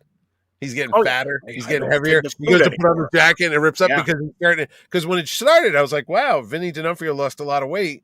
Because, again, Vinny, Lizzie, I'm like this with all these people. So me and Vinny. But he was thin. And I said, oh, wow, the Kingpin. Because you think of the Kingpin, you think of that crazed Bill Sienkiewicz giant picture of him that's over the top. But he's always that big John Romita Sr., big wrestler guy. And I was going, oh, okay, he's lost some weight. Okay, I get it. I mean, it can't be big. But now he's starting to beat that other dude up. And you see the blood on his fingers. And he goes nuts with the axe. And he's got the... Well, it literally... I love the growl that he does, his voice. Like, it literally was the two characters... back and forth. Well, but giving up and like, no, this is who I really am. This is I am. And as much as I'm trying to be a different person, this is who I really am. And then, you got this nut serial killer out there, and it's like you can't hold back anymore, and this stuff's going on in there. But I was going to say, what did you think about the Punisher's appearance, though? Loved it. Very seductive. And we're not, and I don't think we're done. I don't think we're done. No, yet I think he's coming back because I honestly didn't think that was his bullet. I think it's the cops that were doing it, but apparently it's not. But I was like, really? The Yeah. Punisher's going to take that guy out like that? Now, I mean, now really? JD disagreed with. He didn't like the heist No, episode. not I everybody. did. Hey, man, I don't like vanilla ice cream. What the hell are you going to do about it? Nothing. And What are you gonna Stanley's asking, is Born Again better than the Netflix do? season? It's on the same level, I think. I mean, Well, I won't judge it until the 9 it's episodes all are over. Yeah. completed. Well, And then- season 1 of Daredevil was good. Netflix, that was good. Oh, it was amazing. It was, Season 2 was The Punisher. That was good. and that was really good. And 3 was kind of like a Born Again because it was after that whole Defenders thing where the building fell on him. So, yeah, there really wasn't ever a bad season of Daredevil ever that I think of. Two things. I'm impressed with how adult this show is, given that it's on Disney. Oh, my God. They're dropping F-bombs more than I do, for God's sakes. And the violence is over the top. Well, that's what I'm saying, man. I'll tell you. And we've seen him enough, both in the trailer and in the episodes so far. Muse is creepy as hell, right? And that was really, and you want to talk about timing, where they blew it maybe on the 5th episode with all the Irish stuff. Yeah. Erica Schultz is writing the Elektra Daredevil comic book. Yes, and Muse is the bad guy in the current story, and it debuted the day after the Muse episode 6, where they really focus on Muse, dropped. Yeah. And man, and I wasn't paying as close attention to Zdarsky and Charles Soule. Right. I think Charles created Muse. Charles and Ron Garney, both who have been at Terrificon and might be back again. Yes, well, and I hope but to anyway, have them on. Yes, they created that character of Muse. Yeah, who was a creepy as F character, man. The blood thing, draining the blood. I was like, oh. And did you not think the White Tiger's niece was going to get if it was a comic? Well, I think it's a foregone conclusion that she would have got the amulet and became. Yeah. Well, and I didn't realize that was in the comics that he had the tiger and the paw. It was from. Oh no, but before the White Tiger, the what were they called? The 3 guys that were Sons of the Tiger. Sons of the Dragon. Sons of the Tiger. You're right. Yeah. Or no, I think it was Sons of the Tiger. Yeah, that's why they had the little paw and the little thing. Yeah, and then so they drop the amulet and the paws, and Hector Ayala gets them, and he becomes the White Tiger. There were 3 different pieces. There were 3 guys. Each one had a paw, and a head. And then Hector put all 3 of them together. That actor, I keep saying it, God rest his soul. Yeah. He passed away just when he was done filming. I'm like, oh my God. I know, that was tragic. And my small wrinkle of slight complaint is I would have liked to have seen the White Tiger in action in the costume. I would have too, but then knowing what's happened, the guy had cancer and he passed away. I was like, maybe. Well, but also you could have a double. You could have a double, obviously, in costume. And further, given that we're talking about this, I thought his niece was the character that Bendis created during his run on Daredevil, who took over the White. Because Hector Ayala dies during Bendis's run, and the amulet and then paws get passed to the niece. No, apparently this character is the 5th White Tiger, and I didn't remember. I didn't know. I thought that's who it was. On Wikipedia, everybody. Yeah. Because at first I'm like, oh, it's Brian's. It's Brian's character. Yeah, I thought she was going to become the next one. No. Nope. And to answer Stanley over there about the big death in the episode, I actually thought it was a setup that he's going to be back. If we want to talk about who it is, it's Foggy. Oh yeah, Foggy. Yeah. No, I actually, because there was in the comics they did that. They said that Foggy died, but he really came back, and it was like a whole.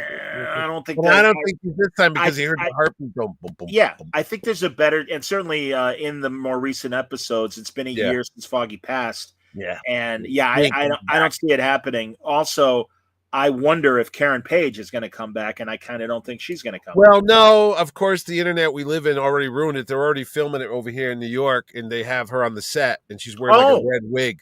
Yeah, and Daredevil's in the black suit, by the way. Black even cooler. Fine. So then I'm thinking maybe it sets it up that he does go back to Daredevil, but he goes too far, and they kind of go into that whole. I don't think they can do the Shadowland story where he became possessed by the demon. That was over the top. Yeah, and I love Andy Diggle, but I don't know offense to the writer, but I was like, now you're pushing it. It was too mystical. Well, like even Ann Neseni that went into the whole devil thing at the end of her run, and I always give it up to Ann Neseni because to have to follow Frank Miller on the Born Again comic book story, she came in and much like Brad Meltzer following Kevin Smith on Green Arrow, it's like, guess what? I got a great story, and everyone's like, great. Welcome. And I felt that way about Ann Neseni. Speaking of Ann Neseni, you will see her on August 8th to the 10th at Terrificon, Connecticut's Terrificon.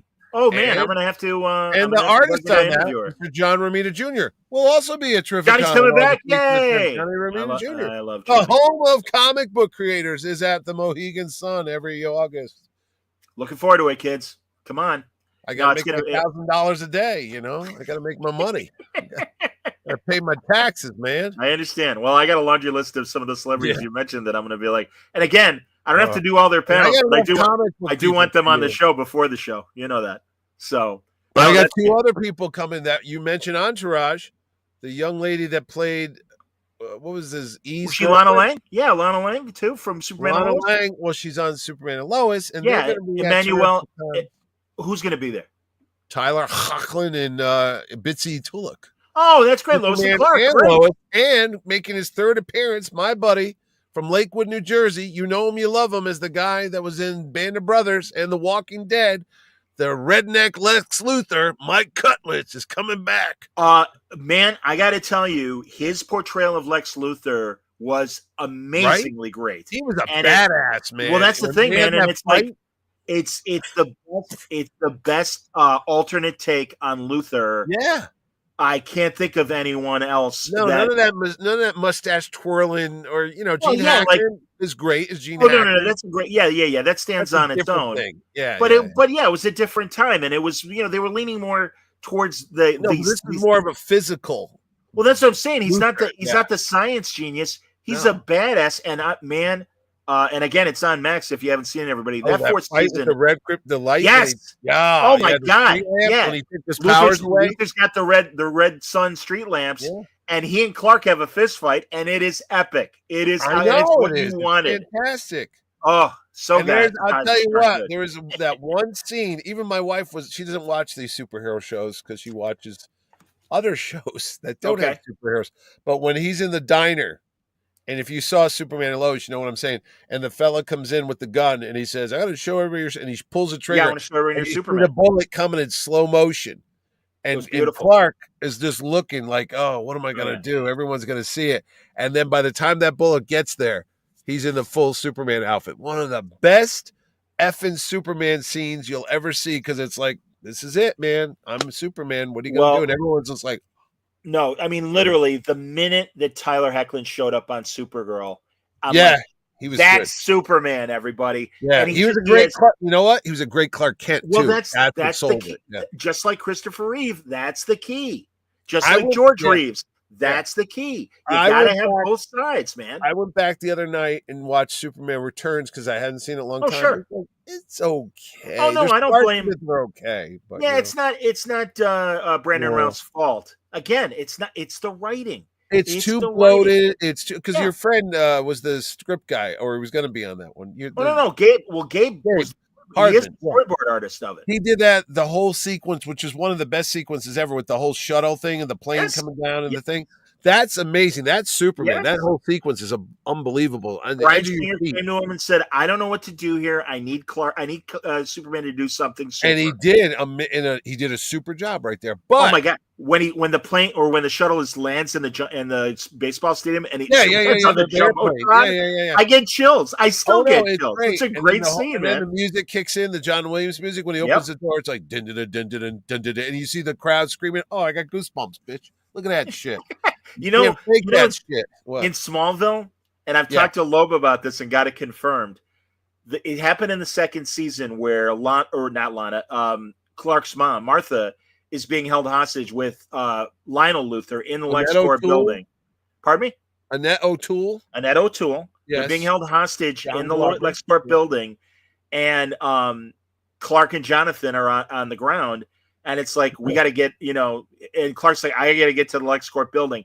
And he leaps from the Daily Planet to LexCorp building. And it's the first time you see him do intentionally something super. Because before that, he was hovering over his bed while he was sleeping and didn't realize he was flying. Yeah. But in this moment, he's psyching himself up to make his first tall leap in a single bound.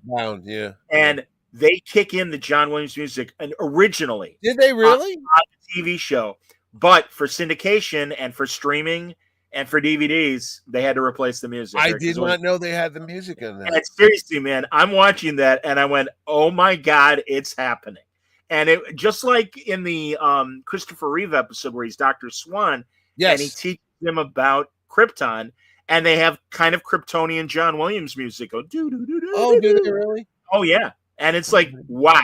And again, it's like, oh my God, it's happening. It took us 10 years for him to finally be in the suit. The biggest letdown about theme music and John Williams music is I was talking to a friend of mine about the Young Indiana Jones Chronicles because we had the Sean Patrick Flannery at my show. And I said, I used to watch the Young Indiana Jones because I like Indiana Jones. But I was like, why didn't he have his own? Why didn't he use the Indiana Jones theme song on the show? And they go, because he'd have to pay John Williams money. I go, what? They go, that's why they had an original score like that was the Young Indie show. I go, that's the reason why we didn't hear the famed din. He goes, yeah. I go, it kind of takes it away a bit. You're like, well, it would have been better with the indie song. Yeah, but it would have been really expensive too. Would have been really expensive. Like you just said, I didn't know that about the Superman thing. So if you didn't see it on the original broadcast, you'll never hear that. Not that sequence. Well, it was the dun dun dun dun dun. It was the opening. It was the they didn't get to the dun dun dun dun. No, it's the opening. Damn it! It's like, and that's why you're like, oh my God, it's gonna happen. He's gonna be Superman. I'll tell you what, you know, music, that new Spider-Man cartoon that was just on, was it Friendly Neighborhood Spider-Man? Yeah, we talked a little bit about it. They did a mashup of the old song, like "Here Comes the Spider-Man," and you hear that like bongo drums or whatever the hell it is in the background. And I'm like, it's new, but it's also old, and it's mixed 100%. Together. And I'm like, this is great. It's got like, hey, we know where you came from, man. You know? All right, mentioning that show, and we talked a little bit about it, but that's one of the subjects. I'm like, let's wait till Franco and Wayne are back too. I love the animation. I thought it was great. I thought the colors were amazing. They look like a comic book. Literally. Like you could have done the still frame and put them on together and put word balloons, and it would have been like, oh, this is coming. And they had the blue, they had the damn Steve Ditko, I think it was even John Romita, the blue Peter Parker color combo. A yellow vest and a blue jacket. And I'm like, that's Peter Parker. That's his color scheme, you know? I kind of like that it was a mashup of classic Spider-Man comics. And Tom Holland. Tom Holland, exactly. Yes. And I love this. If people haven't seen it yet, there are callbacks to Tom Holland's first appearances in Civil War, but slightly different, and that's okay. That it works for the story. It works great for the story. Oh yeah, there's that one scene where he comes home and you think he's going to meet Tony Stark, and it changes to another character because you're like, oh, this is our Tom Holland. This is the one we saw in the movie, and then you go, oh no, it's not. It's a different reality, which is okay. Yep. You know. Oh, Mike Conrad says about Michael Kulditz. He was a great. Yeah, thank you. He was great Lex Luthor. He was a metalhead, and Cavill could have been a great Superman, but what was written for him? It's not his fault. No, I haven't seen it yet, but is there a live action Invincible trailer out there? And I don't know because I don't. Some of this stuff I don't know if it's AI generated. Nowadays, dude, good luck trying to figure it. I don't know either. But I saw that's real. I saw seconds of what looked like an Invincible live action trailer, and what's his face is Cavill. Henry Cavill is Omni-Man. And I hope to God that's if it's happening. I hope to God that's awesome, but I didn't think so. I hope. Speaking of, I know you're going to get to James Bond eventually. I'm trying to keep you on track, Jenny. But Amazon, I hope Amazon owns James Bond now. I hope they get Cavill. I think he'd be the James Bond. He'd be a great James Bond. Who else are you going to get really to pull it off? Well, you're going to get a young actor, much like Daniel Craig only made Layer Cake. How old is Cavill, buddy? 45. Yeah, and that's listen, man. Mitch, I agree with you. But they want someone that's going to do it for a couple movies. Craig was in his 40s, wasn't he? Daniel Craig was. I think he was in his late 30s, and also don't forget. So. Yeah, but don't forget, Casino Royale came out in 06 or 07. All right, kids, look it up out there. B.R. Wayne, how old is Daniel Craig? Yeah, when he did it, because prior to it, all he had done was Layer Cake, a great crime movie that he made. I saw Daniel Craig on Young Indiana Jones Chronicles. Oh, there you go, and also he's the Catherine Zeta-Jones in the same episode. Believe it or not. By the way, that's how Entourage is. Malin Ackerman, a couple years before she's in Watchmen, is in a couple episodes of Entourage. And like I said, the guy from Tulsa King is on a couple episodes. You know who I told you already who they offered me this week. Who? Malin Ackerman. Oh yeah. Oh, but please, because also Carla Carla Gugino. Carla Gugino. Say it Thank like you. a baton. Gugino. I'm sorry. Well, I don't know. It's like Greek names for other people. Exactly. I go, oh, that guy's Greek. But man, she's in a couple fantastic episodes of Entourage as well, Carla. But no, she was in a lot of them. She was their agent in the later episodes. That's what I'm saying. That's where I am right now. Yeah, third season. Yeah, third season. But I know her from Sin City, of course, and because I have kids, she was in the Spy Kids pictures. He was 38 years old in Casino Royale. There you go, man. Really? Yeah. I thought he was 40s. Well, how old is Cavill out there, kids? Oh, he's in his 40s. He's definitely in his 40s now. Well, again, you got to remember how many years it's been. I know it's hard to think. 2010 was it? Yeah, Superman Returns. Yeah, I bet that long ago. Yeah, wow. 13. I want to say 2013 or 20. I think it was 2013. I think the other picture, Ralph, was 2008 or something. Brandon Ralph. Well, no, 2005 for Superman Returns. 2005. Really? Oh, yeah. wow. Yeah, pretty sure. And again, Chad, correct me if I'm wrong. No, I know, but I can't believe I didn't remember that Foreman fought Butterbean. But go on. The internet knew. But you knew. Okay, Cavill's 41. Fine. You put him as James Bond. Say it takes about a year to make some special effects. Yeah, but buddy, they want him for more than 1 or 2 movies, and they are. 42.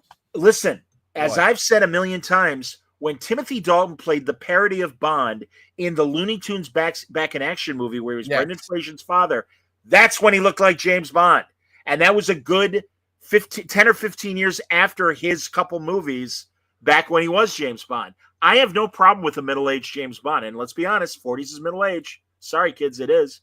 What? But that said, they want a Bond that will be around for a couple of years in a couple movies. Yeah, but 38 years old. Okay. I could be wrong, and maybe they will. No, I'm just trying to think. How old was Connery? Because, Jesus God, Roger Moore. Connery was in his 30s. But again, that was a different. At the end. And no, he was like, he probably was closing in on 40 when he made Live and Let Die, because he had done. Don't forget, he not only had done The Saint, but he also did Ivanhoe. No, and Maverick's cousin, Brett Maverick's cousin. Exactly, man. And that was 13. Yeah, that was 13 years before he was born. Connery was 32 in Dr. No. There you go, man. Wow. And think about it. He went from 62 to 71, I believe, was Diamonds Are 72. Forever. I saw that in the theater. Oh, 72? Okay, yeah, there you go. You know who just died? Who? The bad guy in that movie that's the father of the nutty kid from McFly. George McFly's dad. Just died. Oh, yeah. Crispin Glover. Crispin Glover's dad passed away. Yeah. But he's in that movie, Diamonds Are Forever, because my dad took me to see that in the theater. What did he? Was he one of the two bad guys? Remember? Yeah. Oh, whatever. He's in a great Barney Miller. I love that guy. And now that I think about it, I see the resemblance. And when I was gonna say, once you know whose father he is, you go to look at him and go, oh my God, they look just like it. Just like the kid that played Ed on Northern Exposure's dad was the guy that played Frank Nitti in The Untouchables. Oh, totally. You look at him, they go, "Oh my God, they're of course they're father and son. They look just like each other." Totally. Well, yeah, that's like Emilio Estevez and Charlie and Martin Sheen. They kind of both have different aspects of their dad. Yeah, but I see it in the eyes. More like, Hey, have you heard they're thinking about making Young Guns, or that they are making Young Guns 3? I heard that the other day. Young Guns 3 is coming out. And Emilio's doing something with it. Which is insane. I mean, I wonder if they're going to call Bill Peterson to come back and be Pat Garrett. Because in the second movie, he's Pat Garrett. Oh, that's right. They did Young Guns 2. Oh, yeah. No, this is 3. This is 3. Dermot Mulroney. By the way, the Young Guns, they're not young anymore. I don't know how to break it to them. They're not young anymore. Not so Young Guns anymore, you know? They should do that. They should have a carrot not above the logo. Get on the horse. Oh my God, my back. But no, man, that's the thing, man. It's a different world, and now they do want younger guys. And like B thing said, I think the Western would be coming back, because think about Yellowstone was a big hit. Hell, you called me tonight when I was bitching and moaning at you because I was watching 1923 with Harrison Ford, and that's a Western, even though it's set in the 20s. No. Absolutely, no. Definitely. It's been a long time since there's been a good Western. I mean, really, what, Unforgiven? Well, again, but TV, gave us Deadwood and gave us Deadwood. So no, I think you're right. Speaking of Deadwood, Johnny, you know who'll be coming to Terrificon on August 8th and the 10th? Titus Wheelever, who stars as Bosch. I love him. Yes, also indeed. On Deadwood, and Lost. And he was on Lost, which I never watched an episode of. He was excellent in Lost. He was the voice of Rorschach in the brand new animated Watchmen, which is fantastic. It is fantastic. I agree with you. It looks just like the Dave Gibbons thing. It's like, holy crap. No, they got smart. This I like. The movie, not so much, but this. Oh, no, it's excellent. Also, the Crisis New movies, Haven, Connecticut, my hometown. Much like we were saying about the Spider-Man cartoon, I appreciate I mean, I didn't mind the changes in the Crisis movies. I do love the animation, which again looks very comic booky. So, and Stanley loves Bosch. Yeah, I didn't even watch the animation yet. I didn't even watch the third one. Yeah, yet. I like them. Really? Again, they're different, but I like them. It's okay. Didn't bother me. I got Marv Wolf and George Perez thing so etched in my brain. I can't. I'm like, well, you got it. Well, much like Disney's Daredevil Born Again is certainly different from the original Frank Miller story. No, I know the title's the same, but it's not. We didn't. And that's okay. So we didn't finish really Daredevil though. So I got to ask you. Sure. Do you think you mentioned the lawyer stuff, and I had some people go, "Oh, that's so boring." I go, "No." Did you not watch the Perry Mason miniseries, which was a great show on HBO or whatever? It was. I don't know. Is that gone? That's never coming back? Because I don't know. But again, Mitch, this is the problem that it's not. All right, we'll come back in the fall with the next show. I honestly don't know. I would imagine the strike might have affected things. Oh, really? Because that. Well, and also Warner Brothers. So well done, man. I agree, but Warner Brothers is in financial trouble, and I don't know if it did well enough. But the legal part of it. I mean, as much of it was an action crime drama thing, there was the whole legal aspect where it's like this is how guys in suits fight. And it's like, it's not like fisticuffs, but it's the way the real world is. Sorry, kids. Not everyone gets beat up by a billy club. And again, much like Wilson Fisk's arc as mayor and him trying to get away from his past, Matt is trying to get away from his past. Right. He couldn't save Foggy. So he's like, all right, this isn't working. I got to go to the legal system and start doing things right. And he, again, ultimately, and this is great. We got 3 episodes left of this first arc. Yep. So we'll see where it goes. But he can't deny his destiny. And then to watch him struggle with it. You go right into Andor season 2, which is coming up. Oh, I'm aware. And as much as we were, or some of us were bad-mouthing Disney in the beginning, this is also the same Disney that's giving you Spider-Man, Daredevil, Andor. So it's like you got to take the good with the bad. I mean, not everything's going to be hitting home runs all the time, but Mario says Perry Mason has been canceled. Oh, really? That's too bad. Hey man, and I know she was at Terrificon a while ago. Colby Smulders with that excellent. Right. Oh God, Stumptown. Look at that poor show. My dear friend Greg Rucka. And again, that's the production got shut down during the COVID. Yeah. Yep. So not because of the ratings; it was a financial decision. Another great one. It was at Derek Mears. Was the Swamp Thing, which was on the CW. Oh yeah, that was very good too. Oh my God, it looked fantastic. But some bean counter said, "Oh, we're spending so much money to archive the set in North Carolina. It's cost us more," and they just scrapped it because of that. I was and further, CW has gotten out of the DC business. Oh, but this is back when CW was actually still doing Arrow and all that. And Black Lightning, but everything was wrapping up. Yeah, but that was a good show. That was Oh yeah. But that's coming back. Swamp Thing's coming back with the guy James Mangold. I heard is making that. Oh yeah. Well, we'll see. I mean, we'll see. Until all on really, Superman. It's all depending on Superman. Right. Well, and again, I mean, I have great hopes for Superman. I really hope to God that it is as great as we want it to be. Yeah. But if they stumble, they'll come back with something else. All I know is Creature Commandos was a fantastic cartoon series. Yeah, loved it. Sergeant Rock might be coming out. Have you heard those rumors? I've heard who's going to play him. Well, Daniel Craig was mentioned, but he's too old, so they're going some younger. Oh, really? Because that's interesting. Because I would think actually that would work for Sergeant Rock being being a seasoned army man. Yeah, you always think of sergeants as being more experienced soldiers. So remember Lee Marvin and the Big Red One? Of course. For Christ's sakes, he had to be 60. How about Frank Sutton? How about Frank Sutton when he was Sergeant Carter on Gomer Pyle? Oh my God, yeah. Yeah. So you want a guy that's like, and even Tom Hanks in Private Ryan. I forget his rank, but Hanks was in that other movie about a submarine guy, and that's all they did. Loved it. How old he was. Loved it. Was there a limit on how old you could be in active duty during the war? No.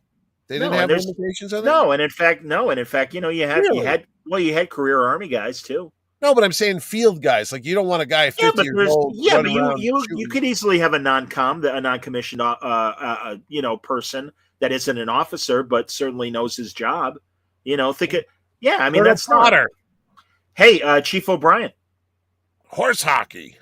Yeah. My buffalo cookies. I don't know. My horse is tiny. It's a sliding scale on how old Colonel Potter is, because sometimes it's like, fake my old age to get in WW1. I told him I was 16. Yeah, that's the thing, man. He was in 2 wars. He's 16. How old is he now? He's in the 40s, so he's only 56. Oh my God, he looks like he's dead. And then you hear, I was born back in 1901. I'm like, wait a second. MASH's timeline is like the multiverse. We don't know. I like when he gets drunk for the first time with the guys in the swamp, and he goes, "My friends used to call me Stud." Oh, there you go. Oh, interesting. Stanley says Colin Farrell wants to play Sergeant Rock. That would be good. That I can see that. Put him under tons of makeup. Again. Yeah. I guess he's not doing Penguin too, huh? That's over. Is that done? No, are they going to even do it? Well, or maybe they're saving it for the next Matt Reeves Batman movie. I honestly don't know, but it was great. How long is that going to take? Jesus, 2027? Because they're rewriting the script. Mitch, this is what I'm talking about, man. And again, with the streaming shows, you get all excited. They end on a cliffhanger, and it's like, we'll see you in 2 years. And it's like, no, Reacher, the show I was watching when Alan Richardson wrapped up season 3. Now, I know they filmed season 3 a year ago, and I'm assuming they went back to do season 4? I don't know, Mitch. The average for streaming shows, these days is 2 or 3 seasons. That's it. So I have no idea. I mean, it certainly gets a lot of buzz, and rightfully so. He's amazing. The show is amazing. Money? Is that what it is? Do the actors get more money as they go along? I don't know. I honestly don't know how these contracts. Maybe they are only made to be 2 or 3 seasons, and then you got to renegotiate. Yeah. But all I know is my mom was watching Sebastian Mancuso, the comedian. He had some show called The Bookie. It's on Max. It's on Max. Like, oh yeah, season 2, and then they go, "There's no season 3." She's, what happened? I go, I don't know. Mom. I don't. This is and it's these shows. They put them only on streaming, and they cut their own throats. Like you mentioned Gary Oldman in the horses thing, Slow Horses. Yeah, they're on season 4. Not working for $1,000 a week. I'm sure they paid him good money. Well, isn't it interesting that Apple, certainly doesn't have the subscribers like the other streamers? Yeah, and there's some of the best shows that are streaming. They're all in, and in fact, how long did the space show go? 4 seasons or 5? It's still going. So that's 5 seasons already. 3 seasons. They're going into their 4th season. I could be wrong, chat. They went to Mars. That was season 4, wasn't it? The moon battle. Yeah, wait a minute. First season was 60s and 70s. Second season was 80s. Third season was 90s, and it ended in the 2000s. So that's 4. And you say they're still going. They are still going. Correct me if I'm wrong, everybody. I think it's only been 3 seasons for All Mankind. I thought it was at least 4. But it could be 4. I do know they're making another season of it. See, that one, is that all Apple's money going into that thing? No, I think those are Sony shows. Oh. And that's the thing. Apple buys from other studios. Yeah. And they don't have the overhead that Warner's has with Max making their own shows or Paramount making their own shows. I don't know. We'll see. So, like back in the day when we had The Sopranos on for 10 seasons and Entourage and all that stuff, that was all HBO funded stuff. I don't know, man. It's a weird world. And Disney, I would assume, has tons of money, right? Different economics. Yeah, but then Disney literally lost 200, at least if not more, $1 million on Snow White. On Indiana Jones, they've had a lot of a lot of misses. No, a lot of misses. And I was going to ask you regarding young Indiana Jones. Yeah. Do you ever listen to that podcast that's specifically about young Indiana Jones? Oh, you're telling me the guy who does the IndyCast for the last 18 years? Well, that's what I'm asking. Are you not fearful, but you don't want to be influenced by that show? I did not know there was a young Indiana Jones podcast. Oh, they on one of my favorite Star Trek shows. They promote the Young Indiana Chronicles. Really? Podcast. Yes. Because go ahead. What were you going to say? Our 2 guys on our show review every single episode. They've been doing it for 7 that's years great. now. Well, there you go. That's part of our show. Believe me, man. Well, and believe me, Word Balloon, there's a lot of shows that do other interviews and stuff. And hey, I'm shocked when I find out that only a couple hundred people watch some of these things. I go, what? The world doesn't know that I'm on the Mitch and Ed's Excellent Adventure show? But what are you going to do? No, I hear you, man. I hear you. But then some people do recognize us. Go figure. Okay. Shame on me. Mario says there are 4 seasons of For All Mankind. Yes, I thought the Mars one was the 4th season. No, I was at a show. Where was it? I was in Jersey at the Kevin Smith's Secret Stash, and I was talking to Mike Zapsik, who's the owner of the shop. Sure, nowadays. I love He was Mike. on there. And I was there talking to him, and this guy walked in. And he goes, "Hey, you're Mitch from the Power Cosmic with Jerry Orbach." Hey, awesome. I go, "How did you know?" He goes, "I recognize your voice." And I'm thinking, that's only happened to me 3 times, twice with you, because I was swearing at a show in New Hampshire, and a guy had his little kid, and he covered his ears. He goes, "We listen to you, but you swear a lot." I go, "Oh, sorry." And then I was in line to see Bendis at Baltimore Comic Con, and I was swearing about something, and some guy turned around and he goes, "Hey, you're on Trek Watch." I go, "Yeah." He goes, I heard you swearing." I go, "That's got to be Mitch." I go, "That's my trademark. I'm the swear guy. Swear guy. I'm the permanent beeper." Don't make me lose money. What else is there, Johnny? Trek? No, we did Daredevil. Daredevil. I mentioned, again, I've seen at least Reacher. the beginning of the new Seth Rogen show, Studio, or whatever the hell it's called.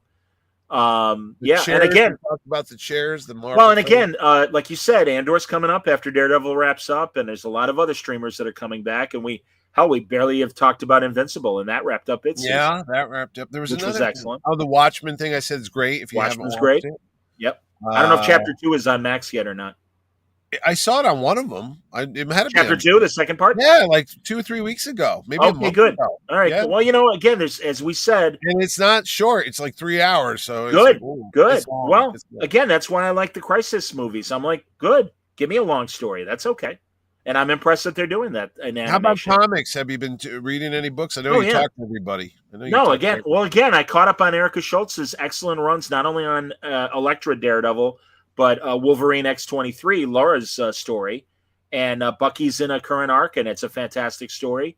And no, man, there's great. I mean, Kelly Thompson is killing it on Birds of Prey. Yeah, I love what's happening in Superman. In fact, somebody complimented me. Absolute Superman. Well, there's first of all, Absolute Superman and Absolute Batman are incredible. I just had Scott Snyder on for a great talk about Absolute Batman. I'm gonna get Jason on to talk about Bug Wars and Absolute Superman. But the Black Label thing that Wade, Kevin Nolan, and Brian Hitch are doing, The Last Days of Lex Luthor, they finished the third part. The second part just came out a couple of weeks ago, and Hitch and I had a long conversation. And I believe right before C2E2, I'm going to have a new conversation with Wade about it and all of Wade's comics.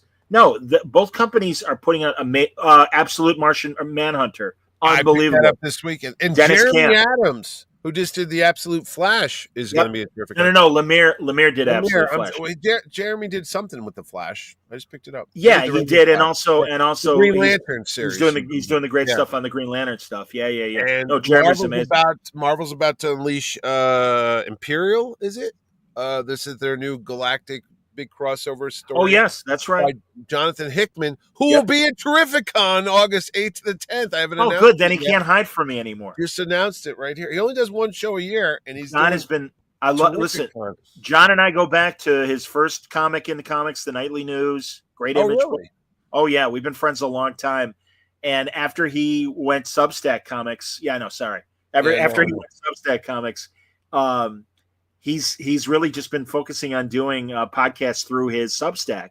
Oh, and I'm like, Johnny, what the hell, man? I've known you forever. I've known you. Well, you can tell him face to face on August 8th. Oh, believe me, I'll browbeat his ass on our panel. No, I won't. I love him. Hey, man, everybody knows who watches All Yeah Trek Watch. My issues with new Trek. I was a good boy with Ethan Peck and Celia when it came to talking about Strange New Worlds. I was a good boy. I didn't. You know what sucks about your show? Why would I do that? Why am I going to bum everybody out that's in the audience and them? No, I don't do that. I should have had clips of us, but I should have made a montage. No, because again, before we bring out your moderator, let's show you what he really thinks of your show. Yeah, it'll embarrass me, but it certainly won't give them a good feeling or the audience a good feeling. And again, that's what I love about the terrific or the Star Trek fans at every show, but including Terrificon shows. What? They love this shit. No. I don't mean my stuff. They love these shows. I mean, there were people, as you remember, at both the Deep Space Nine panel and the Strange New Worlds panel that were crying because of how much these shows mean to them, and they're moved by these shows. And that's why it's like, again, I respect what you were saying earlier about, I'm an adult, I got other priorities and stuff, and I get that. We all do, but to get away from the everyday thing, we escape to these things, and we want them to be good. And again, it's never the actors' faults when they don't reach our usual expectations. But also, we got to remember that as much as we, especially when they are adapting comic book stories that we know and things, we need it to be different because we want to be surprised. I mean, Superman and Lois is a great example of that. And all the you know what? I'm going to tell you today. I overheard that. I was telling my wife this. I heard. I was at a little comic show, like one of those $1 VFW shows you go to. You pay $1 to get in, and there's all comic guys. Yeah, it's just dealers. Old. There's a lot of old guys, a lot of young guys. Sure.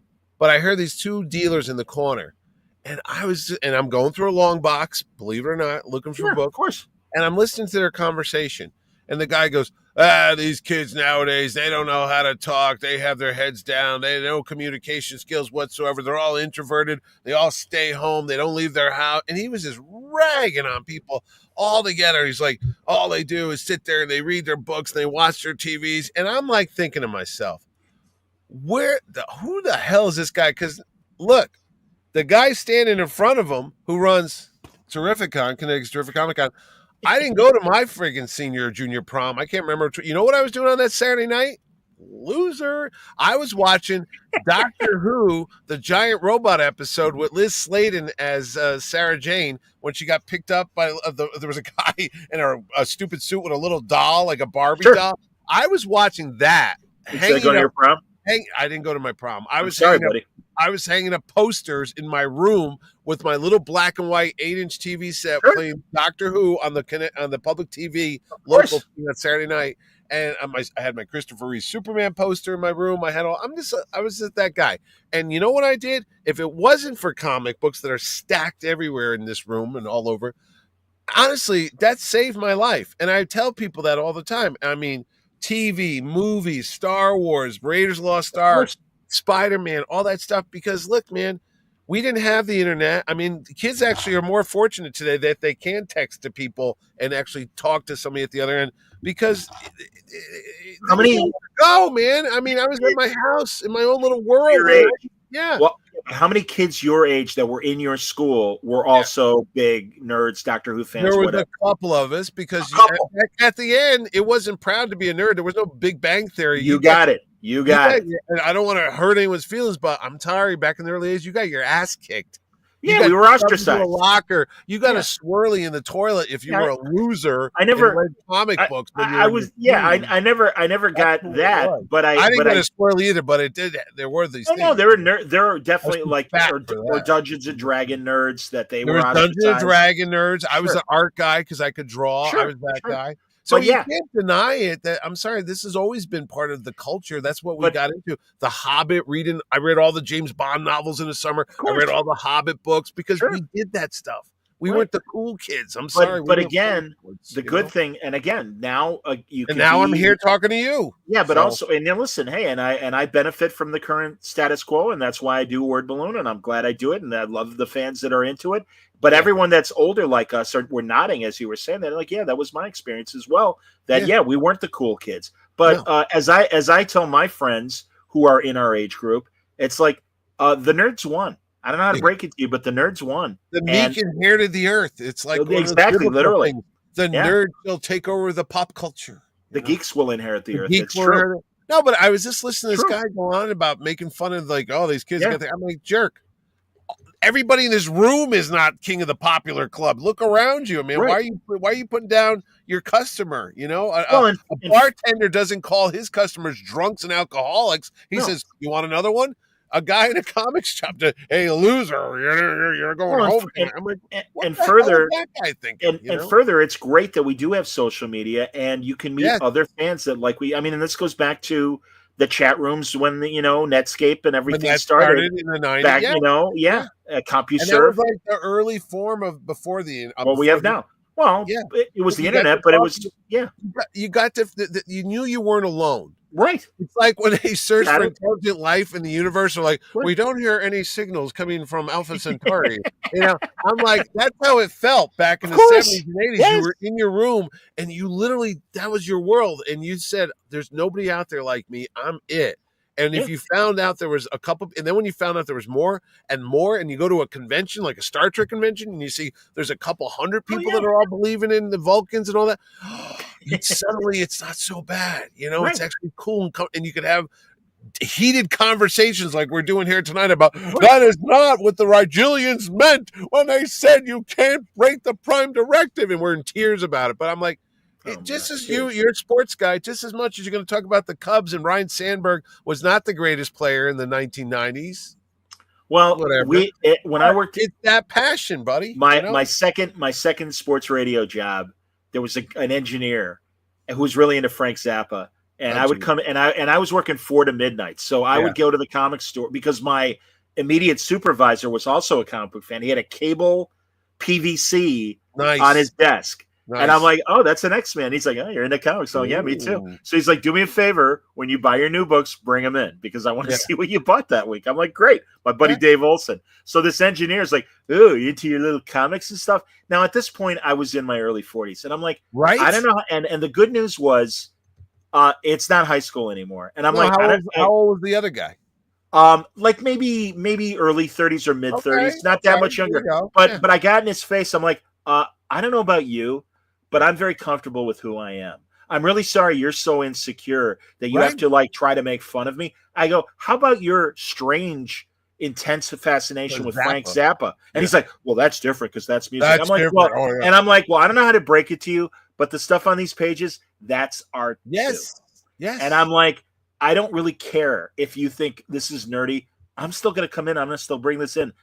So I don't, and he tried to apologize. And I'm like, no, screw yourself. I'm like, I'm like, we don't have to be friends, but we do have to work together. I'll accept you for who you are and you'll accept me for who I am. And it's like, and truly, like, there were other people that weren't maybe into comics, but were nerdy and just like, hey, way to go. And I'm like, no, man, we're into this stuff. Too bad.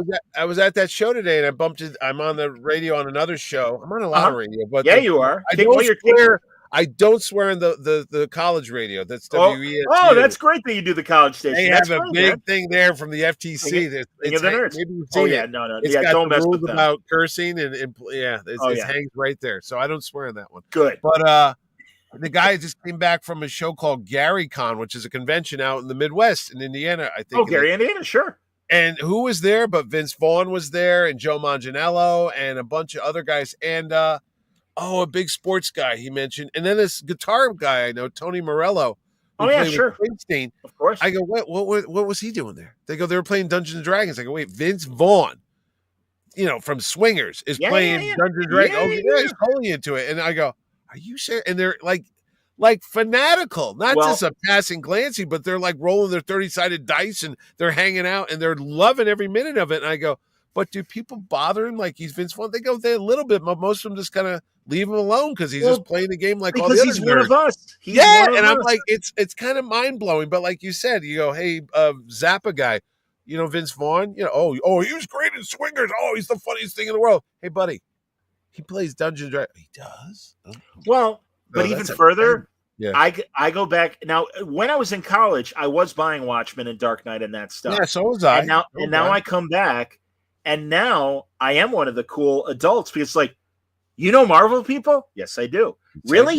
Yeah, yes, I do. I Walking Dead? Of course we know Walking Dead. Well, I've known Robert Kirkman since the beginning. You know Robert Kirkman? Yes, I do. And it's like all these other people, and it's like, yeah, man. I go there. I go. Some of them have even become friends. How we have our own secret. My wife laughed about it for years because she would see it's like, thank we're not as graphic as dogs, but when dogs get together, they sniff each other's ass. Of course, yes, exactly. It is metaphorically. Yeah. What does this guy have? So I would do the nerd version of sniffing the other guy's ass. It sounds really bad when it's it would be like gross. He's eating, but yeah.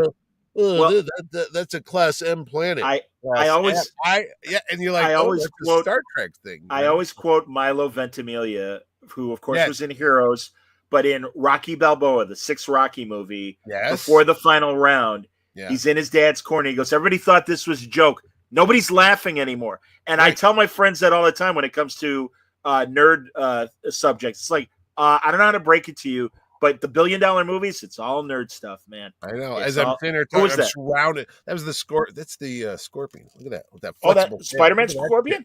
Yeah. That's a really long tail on him. Damn. Don't you think so? I think it's too big. I think that's way too long. I don't think it should have ended right about here. Yes, I would agree. Not here. I mean, what is this? This is. I mean, it looks cool, but I mean, what is he like in another state? Like he's in that's Jersey not good. and Yeah, that's too long.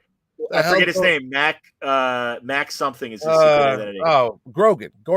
Yeah, Matt Gorgon. That's right. Yeah, Gargan. Yeah, Gargan. You're right. Marvel. This is Disney. You see what Disney's done? They've made the tail. I blame what's his name?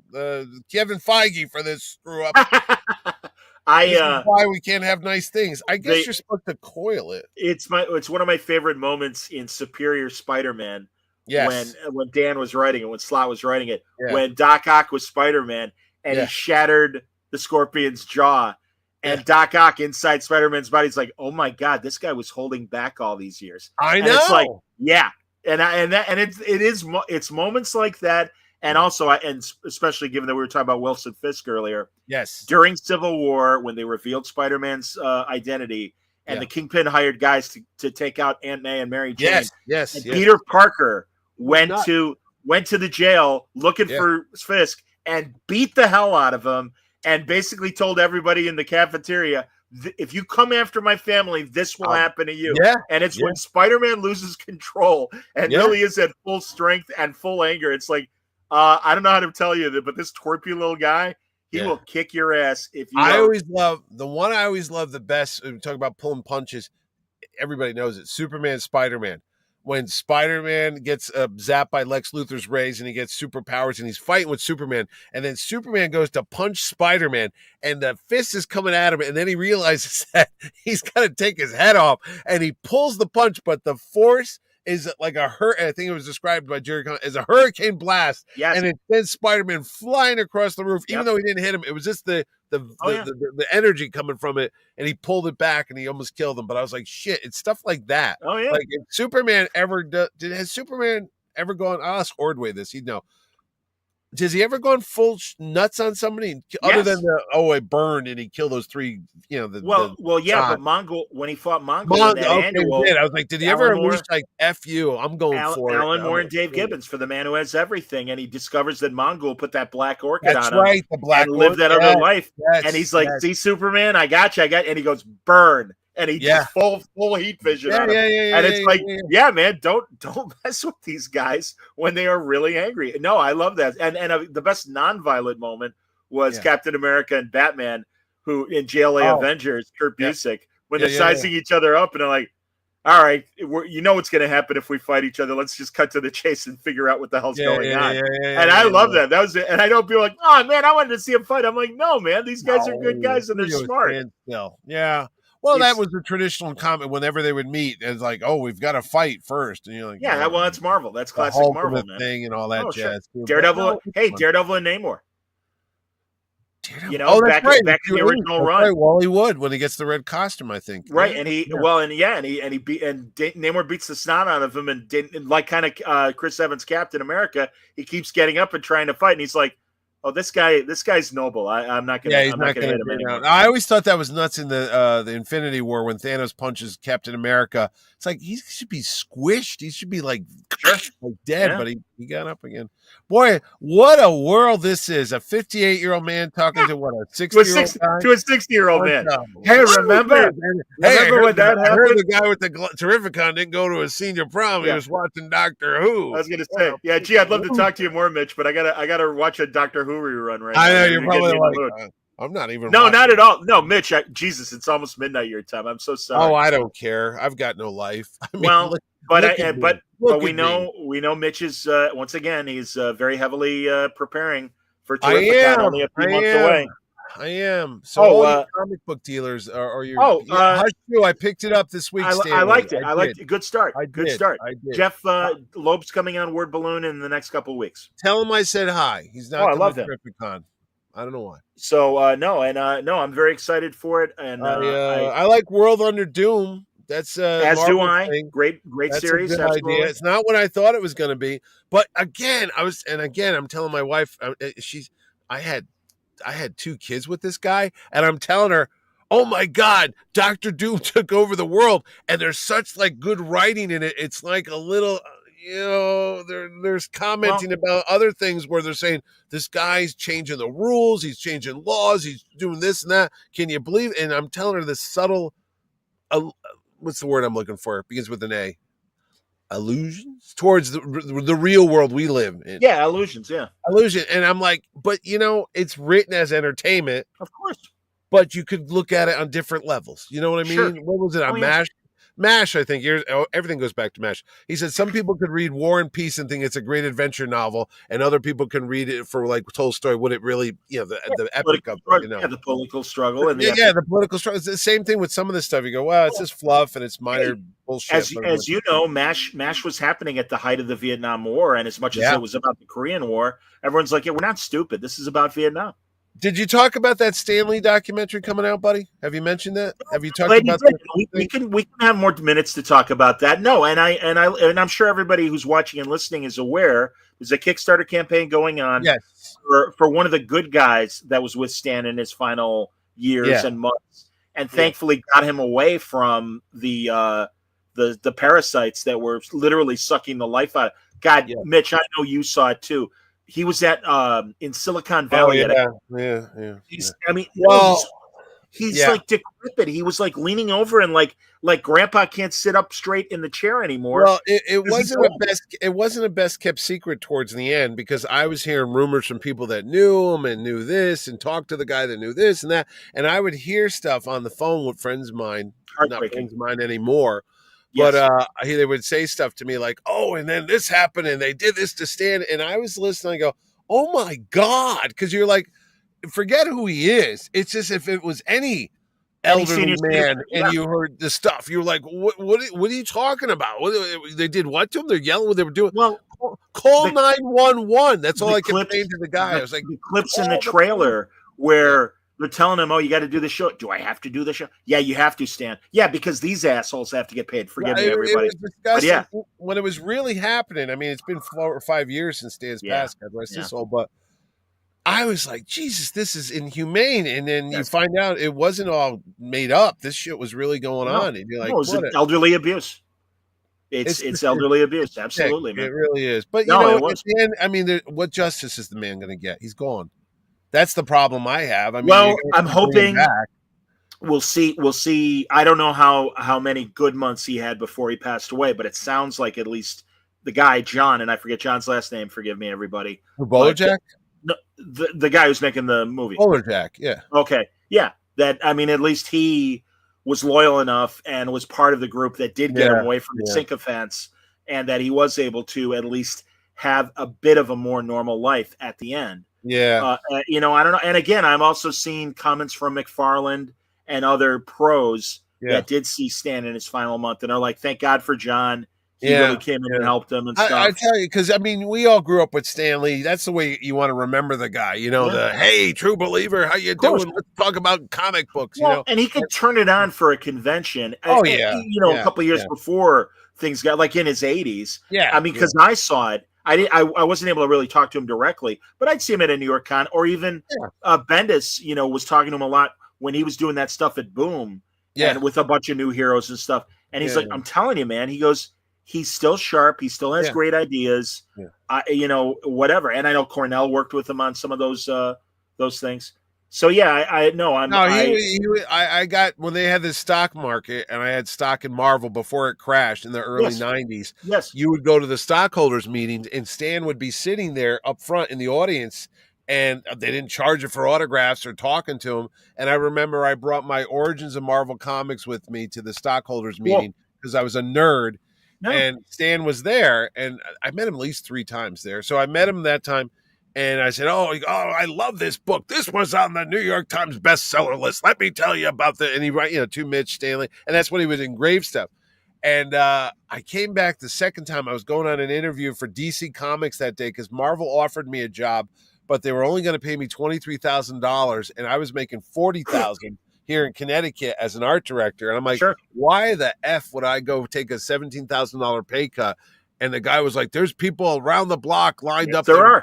To be in your position to work for the mighty Marvel. And I'm like, well, they must have rich parents, because who can live on $23,000 in New York City? I went through that with ESPN. Keep going. So anyway, that's right up the street. So anyway, I'm aware of that. Bristol. I go and I was going to go interview with Robin Brosterman Neil Posner. Oh, I know Neil Posner. Yeah, Sure. back in the day. This was in 94 or 5. Sure. Yeah, 94. So I'm at the stockholder meeting and things are getting rough. And they got the guy Ron Perlman who took over the company. Revlon guy, yes. Revlon, yeah. So I'm there with Stan, and Stan said, "What are you doing?" I'm saying, "I'm going on an interview." Well, good luck at the distinguished competition, buddy. And he signed a comic, wishing me the luck and all that. And I said, "Well, how come they don't pay as well as the guys over at the DC?" He's like, "Well, I have no idea. I'm not involved with that." He goes, "You really got to talk to that guy." And he points to Ron Perlman. And I'm stupid. I don't care. I get right up. I go, "That guy?" And Stan goes, "Yeah, that's the guy. He's in charge of the whole ball of wax." Right. So I go up to him, and I'm waiting in line, and he goes, "Hey, can I help you?" And I said, "Yeah, how you doing? My name's Mitch. I'm a stockholder, and I'm about to go for a job interview at DC Comics. So I have a question to ask you. Why don't you pay your people as much as DC's paying the people here?" He goes, "Well, son, I don't know what you're talking about. We'll have to look into it." You give me these corporate answers like, "We're going to round table that, and thank you for your input, and I'll get back to you right away. Who told you to speak to me?" I go, "That guy over there." I pointed to Stan, and Stan goes one of these like looking around like, "Not me. The kid's crazy. I don't know. He's nuts. I don't know." So they go, "Stan told you that?" I go, "Yeah." They go, "Okay." And I walk back to him, and Stan goes, "What did he say?" I said, "He said he doesn't have anything." He goes, "Well, you got moxie, kid. I can't believe you went up to the head of the company and asked him that." I go, "Well, you told me to, Stan." He goes, "I didn't think you'd do it." I go, "Well, I did." He goes, "Well, good luck. You got balls." I was like, "Hey, thanks, Stan." He used to give Franco and Art a lot of crap for being DC guys. I don't know why I'm even talking to you guys. DC guys. So yeah. And again, it was just he was teasing them. He knew who they were. But I love that. No. But that's what I'm saying. I remember that Stanley, and he was always fun and energetic. Even I remember he was at New York Comic Con, and you get Mike Nagin on to talk about this. They had a Japanese rock band or something. I don't know what it was. And they're playing some music. I don't even think Stan speaks Japanese or what the lyrics were. And they brought him up on stage, and the crowd was going nuts. And Stan gets to the edge of the stage. I go, "Oh my God, I think he's going to jump into the crowd like body surf or something." And I think they grabbed him just before he was going to his vision was very good. Yeah, no, he was a little too close to the lip of the stage. No, and I'm like, oh my God, Stan was the most coordinated guy. I think he would fall down a lot back in the day. Jeez. Yeah, but anyway, that's it. And I did see that Kickstarter. I don't know if it's over yet. I don't think they got their money. I don't think it's over. And B Things was asking as that he saw that some people are being critical of the Kickstarter for the documentary. I honestly don't know. I don't know if it's like I just told you. I don't know how it's going to benefit anybody because dead is dead. Unfortunately, you can't bring him back. I don't mind. Yeah, but coming from my broadcast background and a documentary background, because I've made audio documentaries, I see no reason why not. And if some people are like, "Well, all you're doing is profiting on the death of Stan Lee," it's like, yeah, but they're documenting a story. And I'm sorry, we are in a culture currently that does more watching and listening than reading. I wish it was different. It certainly wasn't the way that I grew up, but it is what it is. Right. And truly, I mean, forgive me, everybody, but there was a person on X that I believe also has a podcast, and it's like, "I just learned of all the different retcons of Captain America's history. So essentially there are 4 Captain Americas. God, will you quit messing with the story?" And I'm like, no, you're not looking at it right. What you should do is step back and realize Marvel took and listen, Captain America, Steve Rogers is great, but they took a one-note character / story and they expanded on it, and now they explore with Sam Wilson, with the character from Isaiah Bradley, who will be at Terrificon this year. Well, and not only hold it, yes, indeed, he will. Yes, Carl Lumley will be at Terrificon, absolutely, at the beginning of August. Everybody, get your tickets now. Terrificon.com, correct? Okay, but I'm like, not only the good people that tried to live up to the honor of Steve Rogers and do it like Bucky did, like Isaiah Bradley. Well, Isaiah Bradley was before in the comics, but I'm like, there also was government intervention where we got John Walker, where we got that Navy Captain America. The crazy guy. There was a baseball player got killed after the first. Yeah, there was, and then there was the guy in the 50s who went nuts. Right, that's what I was going to say. The 50s version of Cap, Nolan or something. Yeah. Well, Well, he didn't have the Vita rays. He didn't have the Vita rays, so him and the Bucky. So he went nuts. They went nuts, and it's like, no, that's good because it shows that and sometimes like John Walker, it's the government intervening and going, no, we know what we're doing. We got this Captain America. Yeah, we got this one. Yeah. And it's like, no, if anything, it honors Steve Rogers in that these guys, the evil guys, couldn't live up to couldn't stand up to his integrity or whatever. Right. Yeah. And that's what I'm saying. I'm like, no, and also Isaiah Bradley got screwed. Yeah, he did. And you know, so both in the movie and in the comics and stuff. And it's like, no, that's an interesting exploration. Yeah. They do it with Batman and all the different iterations of Batman and stuff. That's right. So no, I'm really sorry that you're confused 20-something person that is doing a podcast, but it's like you don't appreciate. You got to step back. Know what you're talking about first. Well, and again, you know, we're older, we're old farts and everything, so we know. But that's what makes it interesting. They expand on the story, and yeah, these are good things. This isn't a bad thing.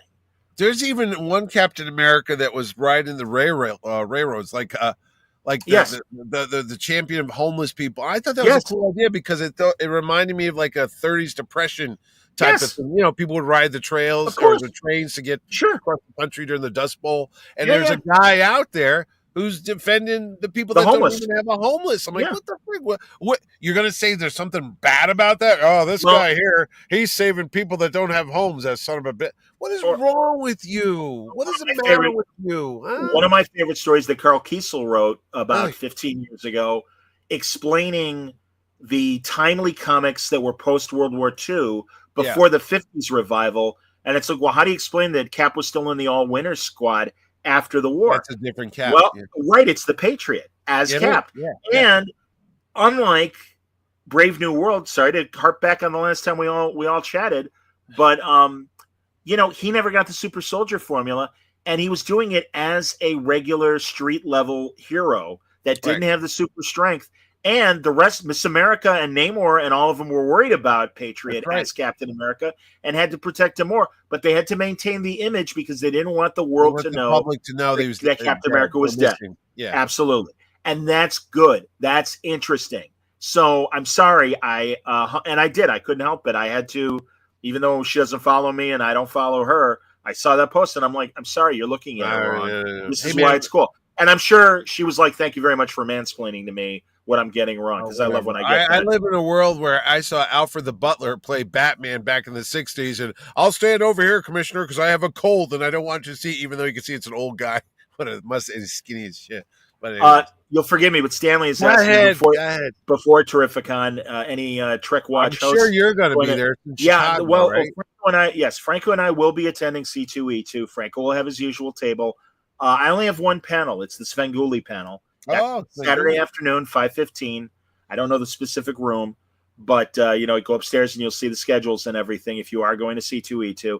And I will be wandering the halls not only Friday, Saturday, and Sunday, but I'll even be there Thursday to get my badge, because that's usually a good time for the people that do come in early for me to kind of network with them. But yeah, I'll be on the floor. And please, if you see me and if you hear my voice, if you've never seen me before, but of course you're watching this, so you have seen me before, please say hello. Please let me thank you in person for supporting Word Balloon, for supporting Trek Watch, everything I do online. And I love being at these conventions, and I love getting to meet fans. And if you call now, you'll get an Alan Alda action figure. Captain, hold on, there we go. Yeah, it comes with a martini glass and a scalpel. Really, a scalpel? That's hilarious. No. And you can get the Klinger figure, which is actually very valuable now. Because it's in a dress, ladies and gentlemen. How you doing? Look at that. I know on Pawn Stars that somebody had all of them, and they were selling them. A couple of seasons ago, but absolutely. I remember these being did they have Alexander's out there? Was that like a store out there in the Midwest? No, but like a department store. Yeah. They were in the dollar bin, like after MASH went off the air, like in 82. Sure.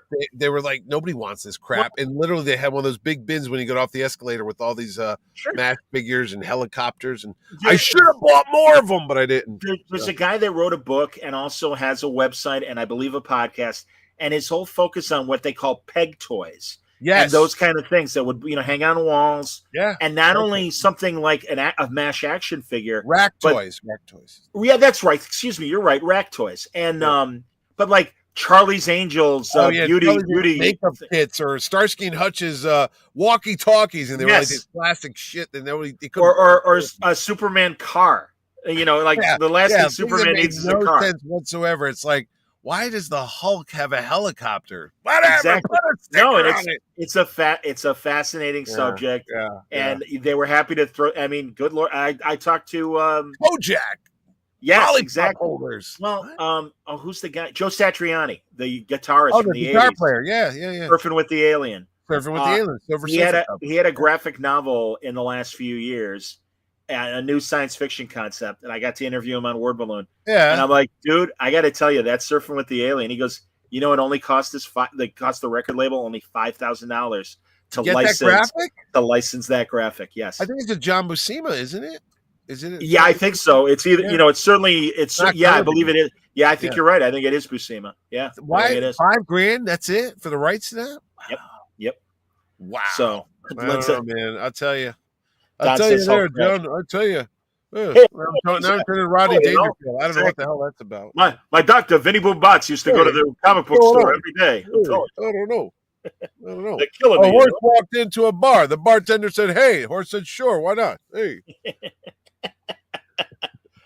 Oh my God, God, that's funny. Come on, my wife and I made an agreement. We were only gonna smoke after sex. I'm down. He goes, I haven't had a pack in a year. She still smokes 3 times a week or whatever it was. Hey, the girl called up and said, "Come on over. Nobody's home." I went there. Nobody was home. Oh, yeah, that's right. I'll do it in my Robert Wool voice, because Robert Wool, who was at back, okay.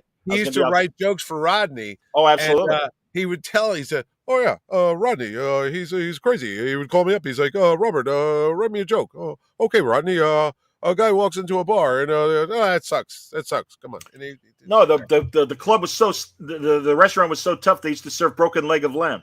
Yeah, stuff like that. There you go. And of course, the greatest line from Caddyshack: "I should have stayed home and played with myself." Guy walks into a library, says, "Hey, where are the books about paranoia?" She goes, "Behind you." Oh.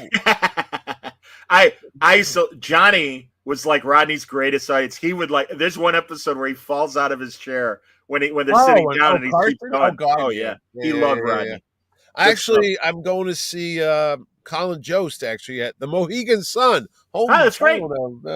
But he's going to be there with a couple of the other comedians from SNL. The guy that does Trump, and I can't think of the James Austin Johnson. He's amazing. Yes, he's going to be at the show, and I'm just going because I hope Scarlett Johansson's going to be there. Sure. Why not? I met her first husband, Ryan Reynolds, a couple weeks ago in New Haven. So I remember that. Yes. Or second husband. She's been married twice, 3 times. 3 times a lady. Yeah, I don't know, Commodores. I'm not sure. Commodores. I don't follow her exploits in Tiger Beat. I know she was married to Ryan Reynolds, and I know she's married to Colin Jost. Maybe she had another husband in between. But again, we remember when she was still a kid, and now she's like 40 years old. I remember when she was in like movies with Chris Evans when she was like 15. I'm like, that's what I'm saying, man. That's Captain America and the Black Widow. When you see him on cable, you're like, oh, they're going to grow up and be superheroes. What's the movie that was based on Daniel Clow's stuff? Ghost Stories or something, with her and Steve Buscemi when she's a kid. Oh, I don't even know that. Goosebumps? No, not Goosebumps. No. This was an art film, and she was a teenager, and it was her and the kid who was in American Beauty. The guy, and then he was the bad guy in Ghost Rider. That kid, the one that wore the hat. No. I'm not talking about this. I'm not talking about the boy. I'm talking about the girl. Ghost World. Someone's saying Ghost World. That's right. Thank you, Matthew. Yes, indeed. But who was the guy I'm thinking of that was in? I know who you're talking about. Yeah, he's the kid with the camcorder in American. Oh, he's on. He's on the Kevin Costner Tombstone Yellowstone. Well, yes, and we also know that Tyler Hoechlin was Tom Hanks' son in Road to Perdition. And he's going to be at Terrificon, Connecticut's #1 comic. Can't wait. To meet him. It's like the stars are coming. Stay up with Jerry and watch the stars come out. Yeah, that's true. Yeah, all right, I've kept you. Oh my God, I don't want you to go, Johnny. Don't leave me. Come on, I got nothing to do tonight. Well, again, we're going for. What's your record? What's your longest show? Oh my God, Bendis and I. Oh well, that's that guy. Back in the day. Easily would 5-hour marathons all coked up. One of them was, and we were so slap happy because it was all night because he's 2 hours ahead of or behind us. Did anybody watch it? Oh no! Well, this was thankfully in the audio days, and I chopped it up into like 4 God, parts or whatever. like a Or 10-hour episode. The great late Marty Pasco, former Marty, Terrificon who attendant. used to be at Terrificon, yes. Wade used to make fun of me. Go, are you done yet talking to Marty? Is 4 hours not enough for you? What's your problem? I mean, he always busted my. I have footage of Howard Chaykin singing show tunes, Broadway show tunes. Who do you have singing? Howard Chaykin. Oh, of course you do. Well, no, because last year at the panel, you didn't host that one. You were doing something else. And I had Howard and this guy named Monty Keene, who's like a young thing. And I came up with old school meets new school. And Howard was pissed that I put him in the old school category. But Monty was late. So to kill time, waiting for this kid to show up, Chaykin has started singing show tunes. And I found out that they have that on video. So I said, oh, that's great. You got to put that out there because I'm like, there's no business like show business. I know everything about it is appealing, but it's Howard Chaykin singing. Last time he was at Terrificon, I wanted him to come out with a bunch of us because I've got a few comic creators that love to do karaoke, and he goes, I don't like karaoke. I'm like, Howard, you sing at your table. Wait a minute. I go, you sing at your table at the drop of a hat. And I go, and listen, he and I bond over old Great American Songbook songs. Yes. And I go, Howard, I'm very proud because when I do Sinatra, I don't do New York, New York, or You Make Me Feel So Young, or, one of the big ones. I'm what like, do you do? Which one? I do Zing Went the Strings of My Heart.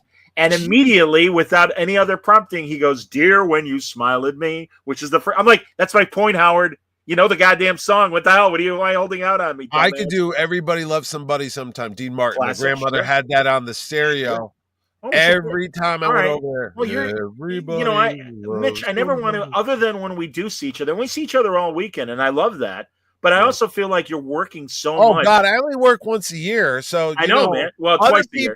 Other people have a job 365 days a year, so they got time to shit around. Yeah, you're just I only work one weekend, so I got to do everything. No, but you are. I know how much you're making sure everybody's having a good time, both attendees and celebrities. Hey, everybody happy. And I know how busy you are, so I always am like, okay, great, he's got this 2 minutes that I'm seeing. No, I'd rather go hang out with a visitor and Colby Smulders in the back room, but then hang out with you. No offense, John. No, who also didn't Nana do a night of karaoke? No, Nana was not feeling well. She had she was sick that time. She was supposed to. But dude, I'm telling you, Matt Ryan. I've always been in love with her, but that weekend, man, Ryan sang. That's cool. He was there. No, the Constantine guy. Stanley, there will be some Power Cosmic podcast. Jerry Ordway, if you haven't heard about my buddy Jerry, he is writing, or he's drawing with Mark Waid, the new history of the DC universe, and Jerry's doing a section with Todd Knock. I believe I don't know how they're doing it, but Jerry's doing a section of it. I think he's doing the 40s characters, like the All-Star Squad. Well, that would make sense. Sure, that would make sense. Todd's doing some stuff. So Jerry's like deadline city right now because I think this is supposed to come out in May, April? Maybe. They got covers already being solicited. So that's why there's been no Power Cosmic podcast lately because Jerry's like drawing. Well, then I won't bother him. You talk about me, that guy's actually working. I call him up and go, what are you doing? I gotta get all these pages done. Hey, well, Kevin Nolan and really Hitch had his pencils done for Last Days of Lex Luthor for over a year, and Kevin Nolan was kind of the slow guy. And it's like, hey, it's going to be worth it because when it comes out, it's going to look epic, and it does. But the good news is I picked up the first issue a year and a half ago, and I've been bitching about it. And when I saw Wade at my show, I said, "What the frick's issue 2? Oh, it's coming. I'm like, well, I'm glad it's coming. Well, it took a year. It took almost a year or two. It's almost Camelot 3000 epic late. But the good news is the second issue, if you've given up on it, go back because it's excellent. I did not get the second issue. I didn't know it came out. It's incredible. And the third issue, the setup of where they leave things.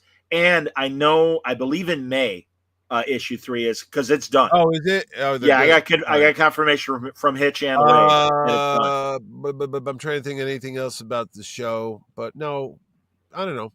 Power Cosmic, people listen to it. I mean, as much as yours is informative. Mine is just two guys in a pizza restaurant. Yeah, but that's fine. Bullshitting, Yeah, but that's good. No, but again, we like that. I mean, this this was always the great you thing about find podcasting. out stories from Jerry, like because he lived it for 30, 40 years. Yes. So to him, it's like, oh yeah, I remember the day that Stanley walked in and I was working on the Stanley recreates the DC universe, and he said, draw like Rob Liefeld for something, and I was like, well, I don't draw like Rob. And there's all these stories that you'll never know, but I know. I hang out with them. I just put out because Ithacon, everybody, yes. Is coming back. Ed Cato's show. Yes, indeed, and it's coming back. It's coming back this coming weekend. Yes, and I replayed my Walt Simonson, Louise Simonson conversation because they had great stories of just innocuous little things, short little runs on various. You know where they're going to be this summer? Yay! That's right, Walt and Louise Simonson. Nothing means more to me. They're not going to be here in 2026. Walt said that. Okay. So if you want to see him in this area, there you go. So yeah, if you're in the Connecticut area, or if you're in the upstate New York area, Terrificon, or rather Ithacon, excuse me, this weekend. But yeah, it's no, they're again, no, these people have amazing stories, and I got to chop up more and make more 1 minute videos of some of these stories, both new curators and old creators. The TikTokers, true. Is that true? I don't know. Well, not only TikTok, but also YouTube Shorts and Facebook videos and everything. No, and Instagram. No, I try to put those things out. I'm overdue. Do I need a haircut? I do. I know that. People can't. I can never tell because there comes a point where it's I would say so. And it's like, get a trim. It's not so bad. It's not so bad. I could go monthly. Do you get wings? Does you like curl up? Oh yeah. No, I always say I look like Paulie Walnuts from The Sopranos with my wings. Great. Or Reed Richards. Yeah, it's Reed Richards, but it's more grown up than Reed. No, I got. Hey, you know what? Speaking of Stephen Collins. Segue there, huh? Please go ahead. Go ahead. There's this thing on HBO about Decker. What was his? Was he Matt Decker? Yeah, he was. Well, he's Matt Decker's son. Well, he's also Will Decker. He's Will Cutter from Tales of the Golden Monkey. Yeah, I know. I love that show. I love it too. But he's on HBO. They got something I didn't know. I see this title called is it a documentary? The Beast of Hollywood, the monster. I go, oh my god, what is this? And I saw a picture, and I go, oh, is this like a horror movie? No, it's like a whole. No, it's a true story about sadly his creepiness. Yeah. I saw him. He wrote a book in the 90s. I think he came right up here. There was a bookstore, and he did was it Walden Books? I think it was Walden's, and he wrote a book when he was on the show Seventh Heaven or something. I was going to say, the Jessica Biel show. And he came right in on a book tour, and I remember people lining up, and I met him there, and I was like, hey, I loved you as Jay Cutter in Star Trek and all that stuff. But man, oh man, I had no idea. You watch this thing, you're like, I didn't watch it all. It's like Jeffrey, the guy from Ferris Bueller, the principal. Jeff Jones? Yeah. Is it? No, not Jeff Jones, the comic book artist. No, but isn't that... is he also Jeffrey Jones? Okay. Yeah, the actor that was in Howard the Duck, right? Yes, yes. Okay. But yeah, he and Ferris Bueller's Day Off. That's what I said, the principal, from Ferris. Yeah. Forgive me, because when he said Jeff Jones, I immediately think of the comic book guy. Yeah, that's Louise's first husband. Yeah. Right. Correct. No. I think Jeffrey that Jones. guy's name is Jeffrey. Yeah. Well, again, common name, but yeah, I believe that you're right. Is there a thing about him? Well, yeah, he doesn't act anymore because he was caught with child porn. Oh, for God's sakes! I know it's disgusting. It's sad. All right, forget that. I know. We don't want to go there. No. All right, so we started with death. Yeah, we started with death, and now we're doing creepy stuff. Exactly. Jesus God, man! Way to demonetize me. I didn't. You brought it up. No. You brought. I said Stephen Collins because I was thinking Star Trek, and you're the Star Trek guy, and I go, oh, I just saw Star Trek. Well, I understand, but yeah, and that's how my brain just misfired. Forget it. Go back. All right, hold on. Rewind. Forget I said that. B Thing says, I've been prepping the table at a local con in Colorado for the past 2 months. Yes. The con is in a few weeks, and I've been super busy for my little booth. I can't imagine running a convention. Oh, yeah, I do too. I just did GamerCon. We make fun of me, but I just did my anime video game convention 2 weeks ago, and that was something too. Because that is a whole other world. Anime and video games. Well, and that's honestly, that's why Mitch. This is why I appreciate you keep those things separate. New York Comic Con puts it all in one show, and that's why it is too much. It's too many people. I'm sorry, and it's a great show. Listen again, and I have friends that read, but that said, I don't know whose decision it is. I'm sure it's out of the hands of the people that I'm friends with. but it's too much. And again, it's like, man, you guys blew it when it was two separate shows. It was better. No, and I've been asked to do 3 shows. They want me to do a horror con, and Franco came up with the name. He said, "You got Terrific Con, so have Horrific Con." So That's a good idea. I got the URL thing or whatever. Oh, that's great, man. But I don't want to do another show. But it's not that hard. Once you do it for a while, you figure it out. Well, and I'm sure you've got the same guys that will do, like David Dismalchin or whatever his name is. Well, there's him, but then there's a lot of crossover. The fellow that we just had at Star Trek that did all the there's different aliens, but he's also Dr. Brains or some shit. Oh yeah, Jeffrey Combs. Jeffrey Combs, another Jeff. Yeah, Reanimator. Yeah, and there's a lot of crossover there because they're horror guys, you know. Shatner and Jerry Ryan were in a horror movie just a few years ago. Invasion? The giant spider invasion? I don't remember what it was called. But it was no. I'm talking recently. No. This is within the last 5 or 10 years. They did a horror movie together. Yeah, of course, back in the 70s, sure.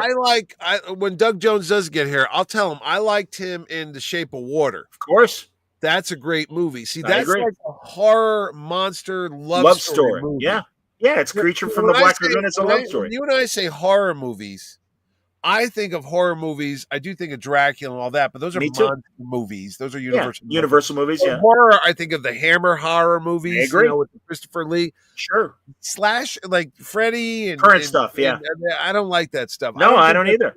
That's not suspenseful. That's not horror. That's just slasher crap. Yeah, it's shock. It's shock. It's not horror. It's shock. No, it's not. There's no mystery to that. It's like, oh, where's he going to pop out next, and how's he going to cut up the next guy? Yeah. What the hell is that? There's no mystery. Psycho is in Psycho. You could talk to Henry Thomas, who played Norman Bates in one of the Psychos. Psycho 4. He's going to be a terrific con.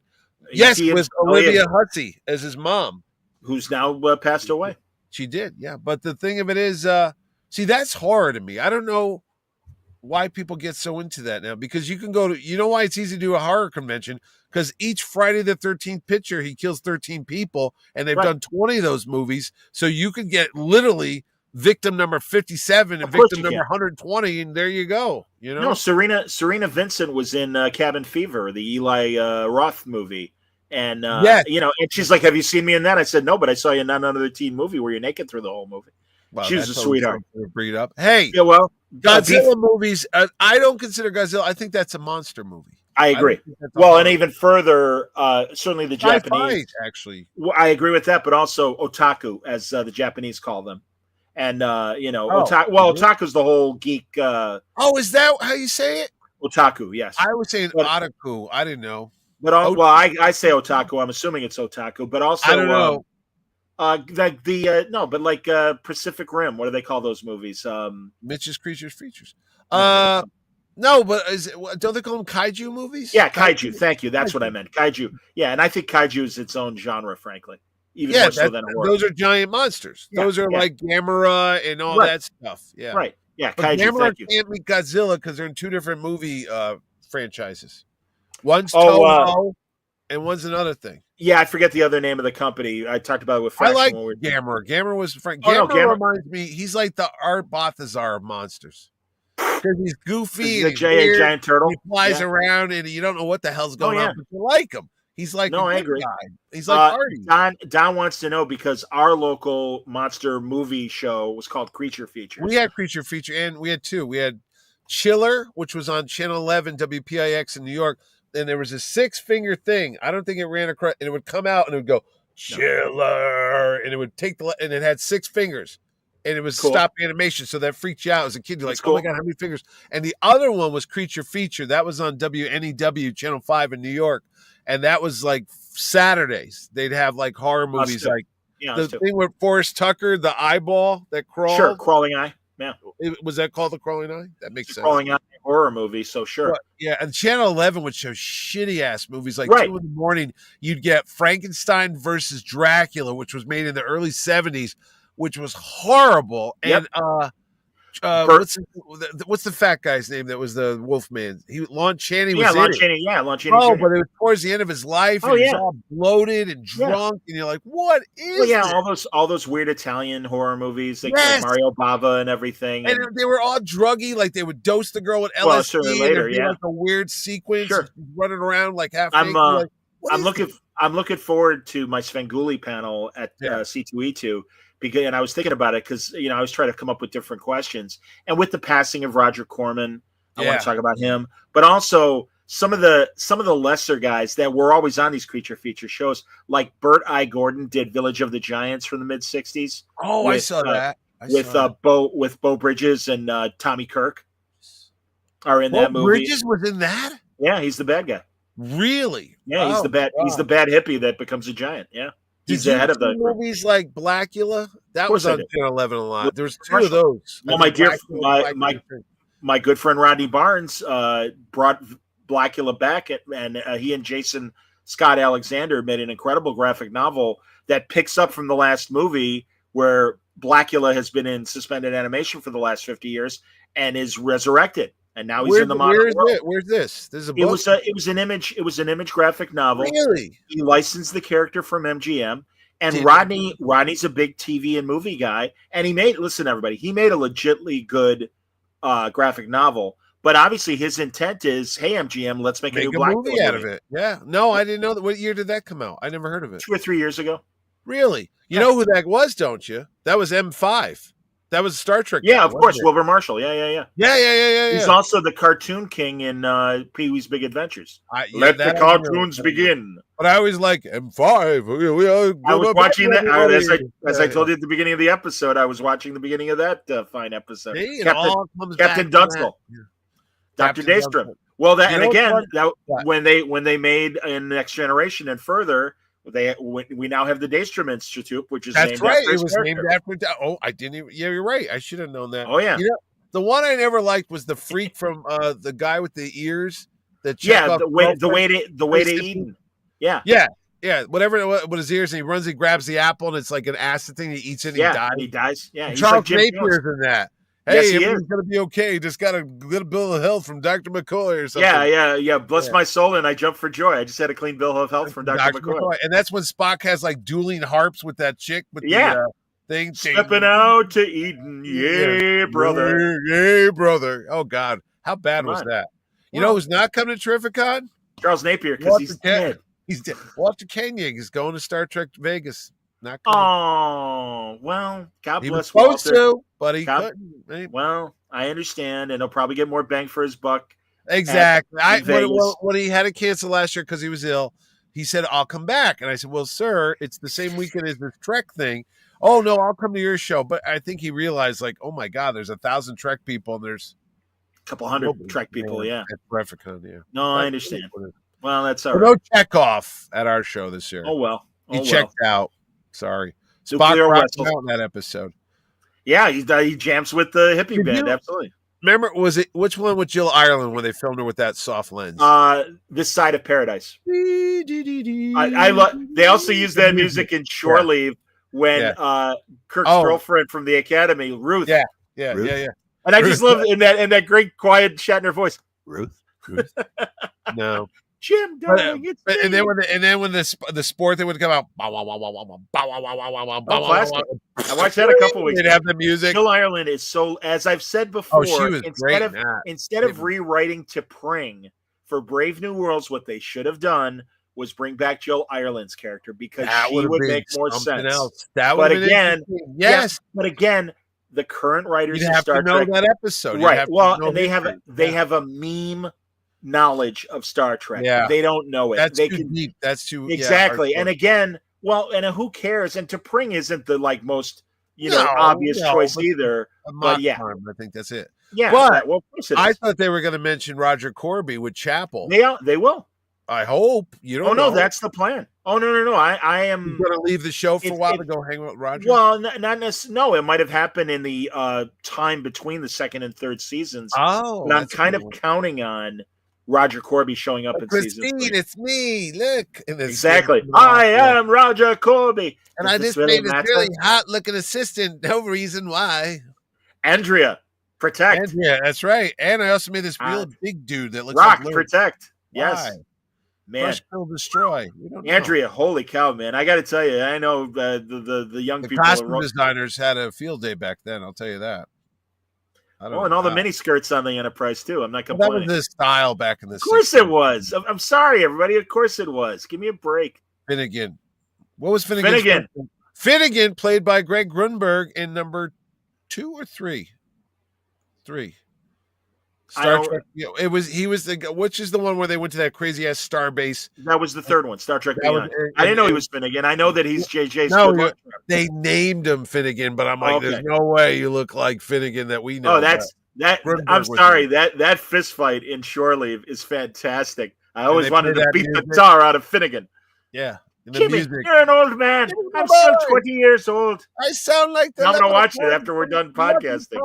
Come on, Finnegan.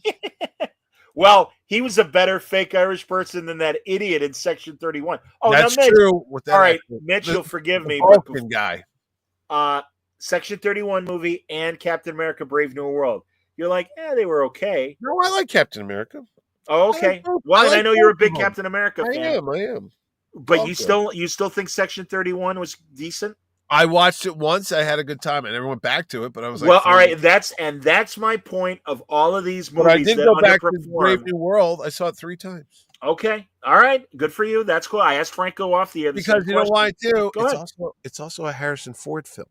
And I respect that. And I love why do you think I'm watching 1923? I'm watching Shrinking on Apple for this. Why do you think I'm watching Shrinking? Because Harrison Ford's in it. That's I'm with you. Man.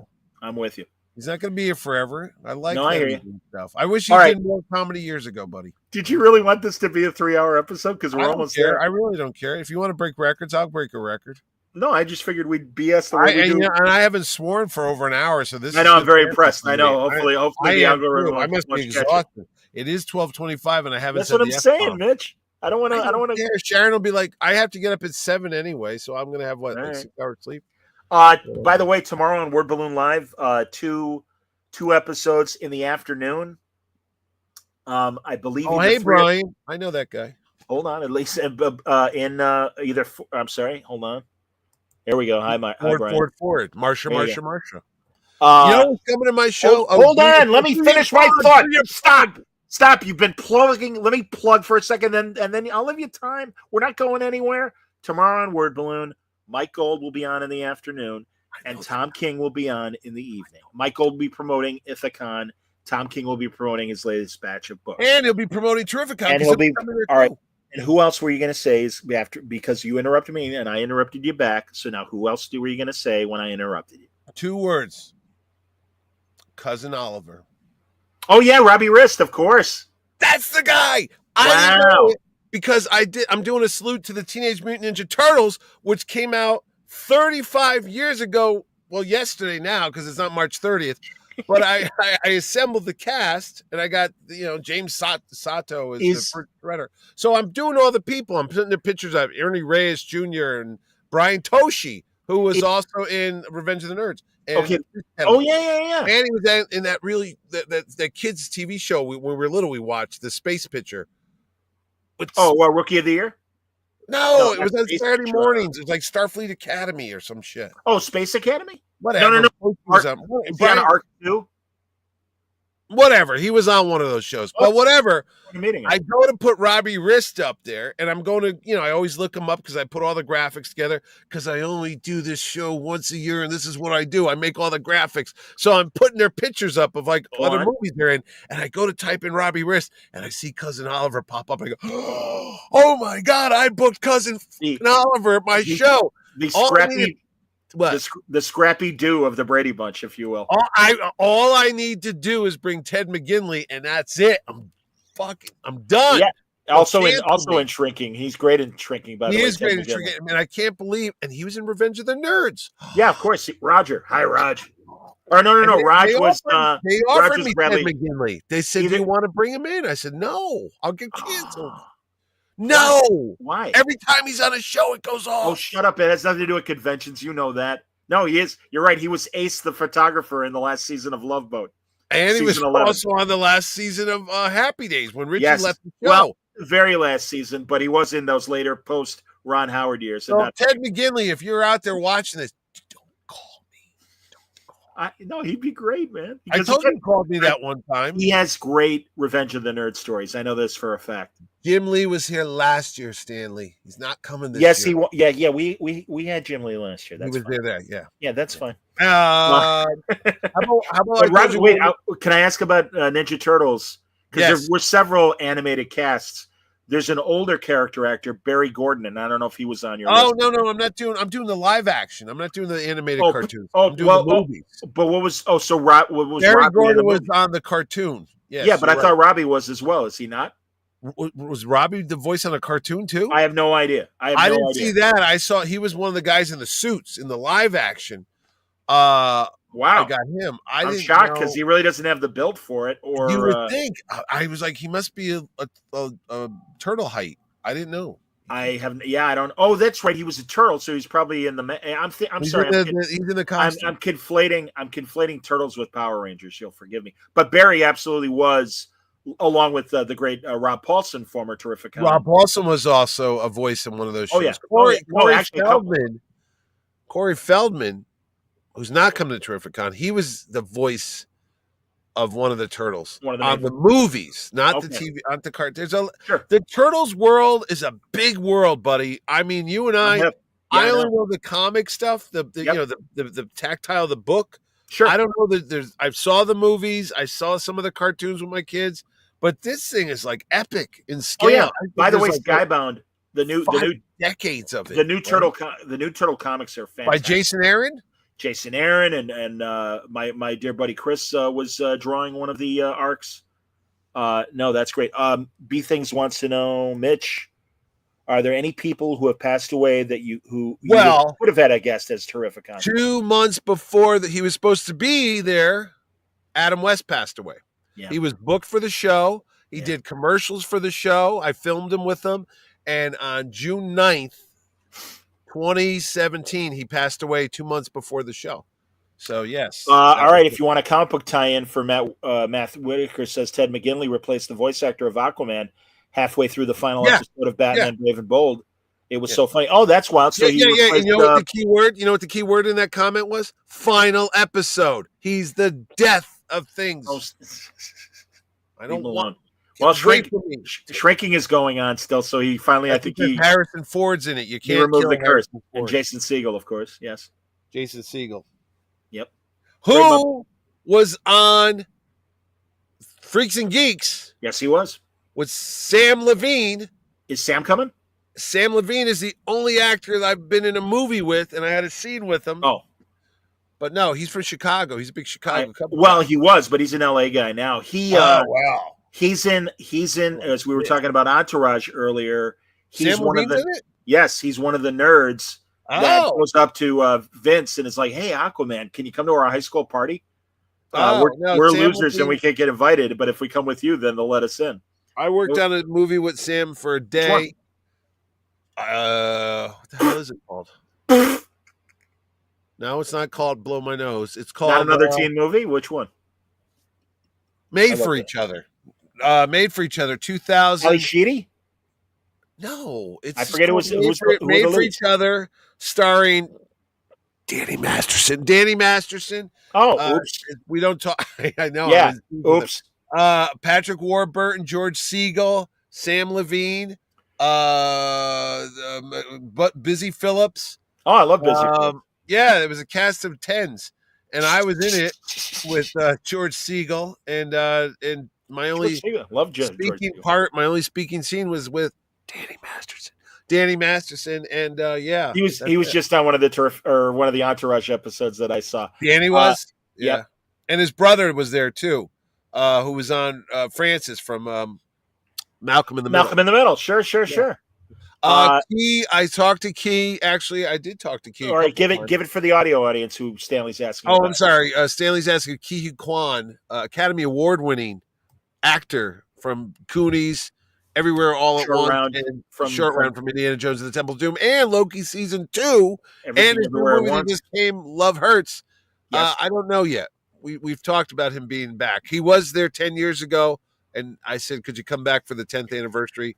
And he says, I will let you know. Yeah, it's a big anniversary year for both Terrificon and Word Balloon. 20th anniversary for me, 10 years for Terrificon. That's right. So we will be acknowledging. We're going to have a big cake. We're going to have Johnny jump out of a cake. Yeah, you don't have to do all that. You audio listeners. I'm trying to lose weight, buddy. I'm so am I. I got Haley Atwell coming. I got to, Oh, yes, I know Captain Carter. Good Lord, yes, Captain please. Carter coming. Come on. I know. Got a title fight coming up, man. We got to be in shape. I got to get in shape. Yeah. I love her. See my pictures and I look like Jabba the Hutt. One dance. That's all I ask, Peggy. One dance. Come on. I still want that dance. Yeah, you'll go for it, Steve? Cap. Yeah. Why did he jump out of the plane? Made no sense. But what are you going to do? No, again, that's fine. He had to be in the ice movie somewhere. Logic. It's he had to crash the plane. Why? I don't know. You could have bailed out. I don't know. By the way, if anybody's not watching 1923, which is a great show, it's the Taylor Shackelford, whatever his name is. Taylor Sheridan. Taylor Shackelford was the guy who made Ted Shackelford. No, Taylor. No. That's Taylor. That guy's name? The Thunderbirds. Yeah. No, not Thunderbirds. Thornbirds. No, I know what you're talking about. Yeah, Australian guy, right? Yeah. He also, Rachel Against All Odds. Yeah, he made the Against All Odds movie. Rachel what? Rachel Hunter? Rachel Ward. No. Rachel Ward. Yeah. Right. I don't know where that's going. But anyway, every episode of 1923 ends people dying stupidly and horrifically, and I'm screaming at the TV. No, you idiots. You're going to get lost in a snowstorm. And my wife's going, are you really yelling at the TV? And I go, you know they're going to get lost in the snow. And sure enough, these people get lost in a snowstorm and freeze to death. And I go, didn't they hear me screaming at the TV? It's kind of driving me nuts that I can't think of Taylor's last name because, Against All Odds was such a big movie. And also he did Shacker or something, right? Close, but I don't think that's it. With an S. It's not Taylor Sheridan. He made the documentary about Ali and Foreman's fight when we were kings as well. Speaking of Ali, this ties into the Stan Lee thing. This is why I always interrupt you because I get these thoughts and they're gone. I know. But listen, you're a boxer guy. I remember towards the end of his life. Yes. I'll say it now. God rest his soul. Muhammad Ali. Mm-hmm. There was a photographer that hung out with Ali, and he was doing some documentaries. And he would give Ali commands with a clicking sound. Like Ali would, because Ali was suffering from Parkinson's or something, I believe. Yeah, but go on. Taylor Hackford, by the way. Taylor Hackford was the name we're looking for. There you go. So I was close. But he was always around Ali. And I remember he did an interview, I think it was with 60 Minutes with Mike Wallace or something. And it was Ed Bradley, but keep going. Okay, it was 60 Minutes. And it was like, has Ed Bradley passed away? I think he has. Oh, yeah, a long time ago. He was doing the clicker like, hey, champ, clam. And Ali would turn and left, right. And I watched it at the time, and I was like mortified. I said, oh, my God, he's not like a dog. Why are you using this like clicker thing? And they're like, oh, no, this is how Ali, we communicate now with this ticker thing. And I thought about the documentary about Stan's last days. You, knowing a lot of these people in the world that you did, for me as an outsider, when I saw that, I thought it was abusive that this guy was taking advantage of Ali by bringing him around and almost like Spock's brain when they had the remote control and they were making him move around with the little thing. But that's what I looked at. I go, why are you doing this to this great man? Yeah, but it's him follow you with a clicker like a dog. Yeah, but it's what was that about? I'm happy to tell you. It was not because of Ali's like any sort of bad brain thing. Yeah. It was that above. Because everyone would talk to Muhammad Ali. And the great thing about Ali was even when he was suffering from Parkinson's syndrome, he would talk to like fans. He was very giving. When I got to talk to him in the early 90s, he wasn't as bad as he got in the later years and stuff. But I know Howard was with him and had the clicker. And that way Ali knew, oh, wait a minute, that's Howard. I'm going to have to stop talking to this person and pay attention. And Howard's giving the signal. We got to wrap it up. That was the way it was in the 90s. So it started then. And Ali was still, even though he was trapped in that terrible Parkinson's body, his mind was very sharp when I spoke to him. I asked him about George Foreman, who was getting ready to fight Holyfield. And Ali gave me a very sincere, analytical description of George's style then compared to the 70s. And yeah, he stammered when he was talking, but his thoughts were very clear. So, and I also know that in that bit with Ed Bradley, They suckered Ed, and they pretended that Ali was narcoleptic and falling asleep and was throwing punches while he was sleeping. Yes, and they did that on purpose to tease Ed Bradley and thinking, oh, that's how far gone he is and stuff. But no, man. I mean, and again, I'm not saying. Listen, he had bad motor control. I was saying, where was his family? Were they okay with him just being led around with this guy with a clicker? Because again, it's not. You don't understand. It wasn't that he was being led around. Yeah, it was that again to get his attention. Okay, we're doing this. We're doing that. Like above the crowds. And I don't know. I all I know is I saw that clicker thing because Howard was with him. And he didn't have like an entourage with him. It was at a fight, at a fight. Well, they weren't taking advantage. They weren't like holding his hand and making him sign boxing gloves like they were doing Stan. No, he was okay. When I saw that, I was going, "Is this?" I mean, as I understand it, having that's separate from the clicker thing. Yeah. I know that was the reason behind the clicker. I also know though that Nicholson, when Ali died, was interviewed on HBO, and he said Ali was telling him, they are working me too hard. So there was a little bit of overworking him and making him do public appearances because that was the only way he was making money at the end. And I'm not excusing it at all. If he was really that sick, they should have been more doing. Was he just doing appearances there? Yeah, and doing autograph signings. He was doing autographs at the end too? Sure he was. Sure he was. Don knows. Don Lenza, who's been in the chat and chimed in. I see it. Yeah. Don is a sports memorabilia guy and a longtime boxing promoter as well, pros and amateurs. His father. But he could still write. I mean, I don't know how severe his Parkinson's was at the end. When I met him in the early 90s, and I know for the rest of his life, beyond signing for pay, boxing gloves and posters and things like that, he would hand out Introduction to Islam pamphlets that he would autograph. And that's what I got from him for free. Yeah. Back in the early 90s. And he would his signature was still legible? I mean, it wasn't like, you know. And again, I don't know about the final years. But I do know that in the 90s, when he was, because again, he even in the 60 Minutes thing, they showed him working out.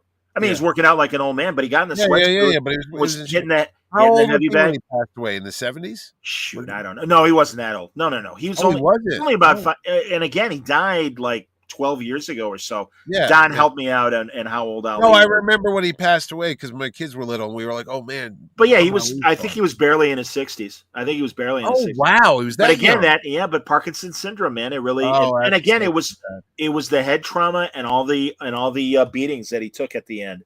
And he didn't have much money towards the end, you say. Well, he was living like reasonably comfortably because he would still get a lot of money for making memorabilia appearances. But certainly not the $1 million days. That's where he was making his money off of. Of course, absolutely. Really? Absolutely. Like conventions and stuff? Of course he was. Oh. And he was getting just like Mantle at the end. Mickey Mantle was making big money. Oh, I know. I saw Mick a couple times when I was a kid. Sure. Yeah. He was in the 90s. Oh, yeah. And I was seeing him in that. Well, and that's what's interesting now when people walk in to like Pawn Stars or whatever, and they've got a Mickey Mantle autograph for Ali, and it's like, well, I don't know how to break it to you, but demand. And same with Stan. A buddy of mine, there was a 74. Okay, he was 74. Shame on me. Oh, but yeah, worked well into his 60s. Absolutely. No, yeah. The same thing with Stanley. I've seen more Stanley signatures. I've got like 12. I mean, they're all over the place. A friend of mine was in Florida at a memorabilia show in general. Yeah. And they had a big Marvel reproduction that was like a big cloth banner that had a cover reproduction on it, and Stan signed it, and they were selling it for like $500. I'm like, that's too much money, dude. No. And they're like, and he's like, well, yeah, but he's dead. I'm like, dude, he signed everything. I'm like, I bet you. That's what I'm saying, man. Right here, sure. I have no doubt. If you can find something that's handy, I'll zoom in. I'm not literally. They're usually right around here, but I got a lot. Don says everybody wanted Ali's time, and he personally would never say no. Absolutely, man. Again, I saw it the one big boxing show. Just like this show. Exactly. Everybody wants my signature. Absolutely. No, they're me. I'm giving you all my time. You're like, can I go to bed? No, John, you called me. We're going down to the wire. Right. We're riding this sucker down. Right. 5 a.m, kids. You heard it here first. You thought those chairs at the Marvel thing were something? Wait till you see us talk for 15 hours. I got stuff to do more. All right, we're wrapping up now. We did a good Ali hug there. Man. Everybody, thanks for watching. Again, Terrificon coming that first weekend in August. Give them the dates. No, August 8th to the 10th. Pardon me, 8th through the It's like 10th. second week. So it is kind of the second week in August. It so is. yes, It is. And go see Johnny at C2E2 next week. couple weeks. And Couple again, Ithacon coming this weekend, and in fact, Mike Gold will be promoting it. We might have a few more guests promoting Ithacon before this weekend. Wait a second. Is C2E2 Easter weekend? Is it really? No, it's but the week before Easter. Oh, Palm Sunday. Okay, It's the 12th. Yeah, sorry, the kids, week that's of the how 11th and 12th. my Catholic. Don't kid works yourself. on holidays. My family would kill me if I missed That's what I was Easter. looking at you and went, Johnny, you can't go there on a Sunday. It's Easter.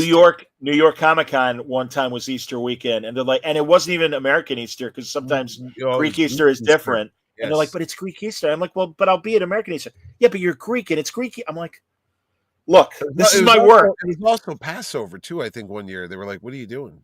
Well, it's supposed to. It was in October. I think it was Yom Kippur. Sure. Or it was one of those holidays. September. Yes, and they were like, "Hey, man, after sunset, we can't do this." I get it. No, I get it. They had to move it. All right. So again, for Word Balloon Live tomorrow, Mike Gold in the afternoon. Yeah. Tom King tomorrow night. Tom King will be at Terrificon. Make sure you see him. Mike Gold will be at Ithacon. Make sure you see him. But until next time, thanks for watching. Thanks for listening. Oh, where are Franco and Wayne sleeping? That's where they are. You know who said that? All right, I Stanley, don't know. I'm sorry. I know the audio. I know. But also, Stanley, we've been on for 3 hours. Okay, figure it out. Okay? You just noticed you got to rewind sometimes. Come on, because sometimes. Stanley. And listen, I love. Stanley's a regular, and I really appreciate it. But I love that kid. I love that kid. All right, and I'll see you at Stanley. I'll see you in a couple weeks at C2E2. Yeah, there bye, we go. Stanley. All right. So anyway, thanks a lot for watching. Thanks for listening. Stay safe, stay happy, stay healthy.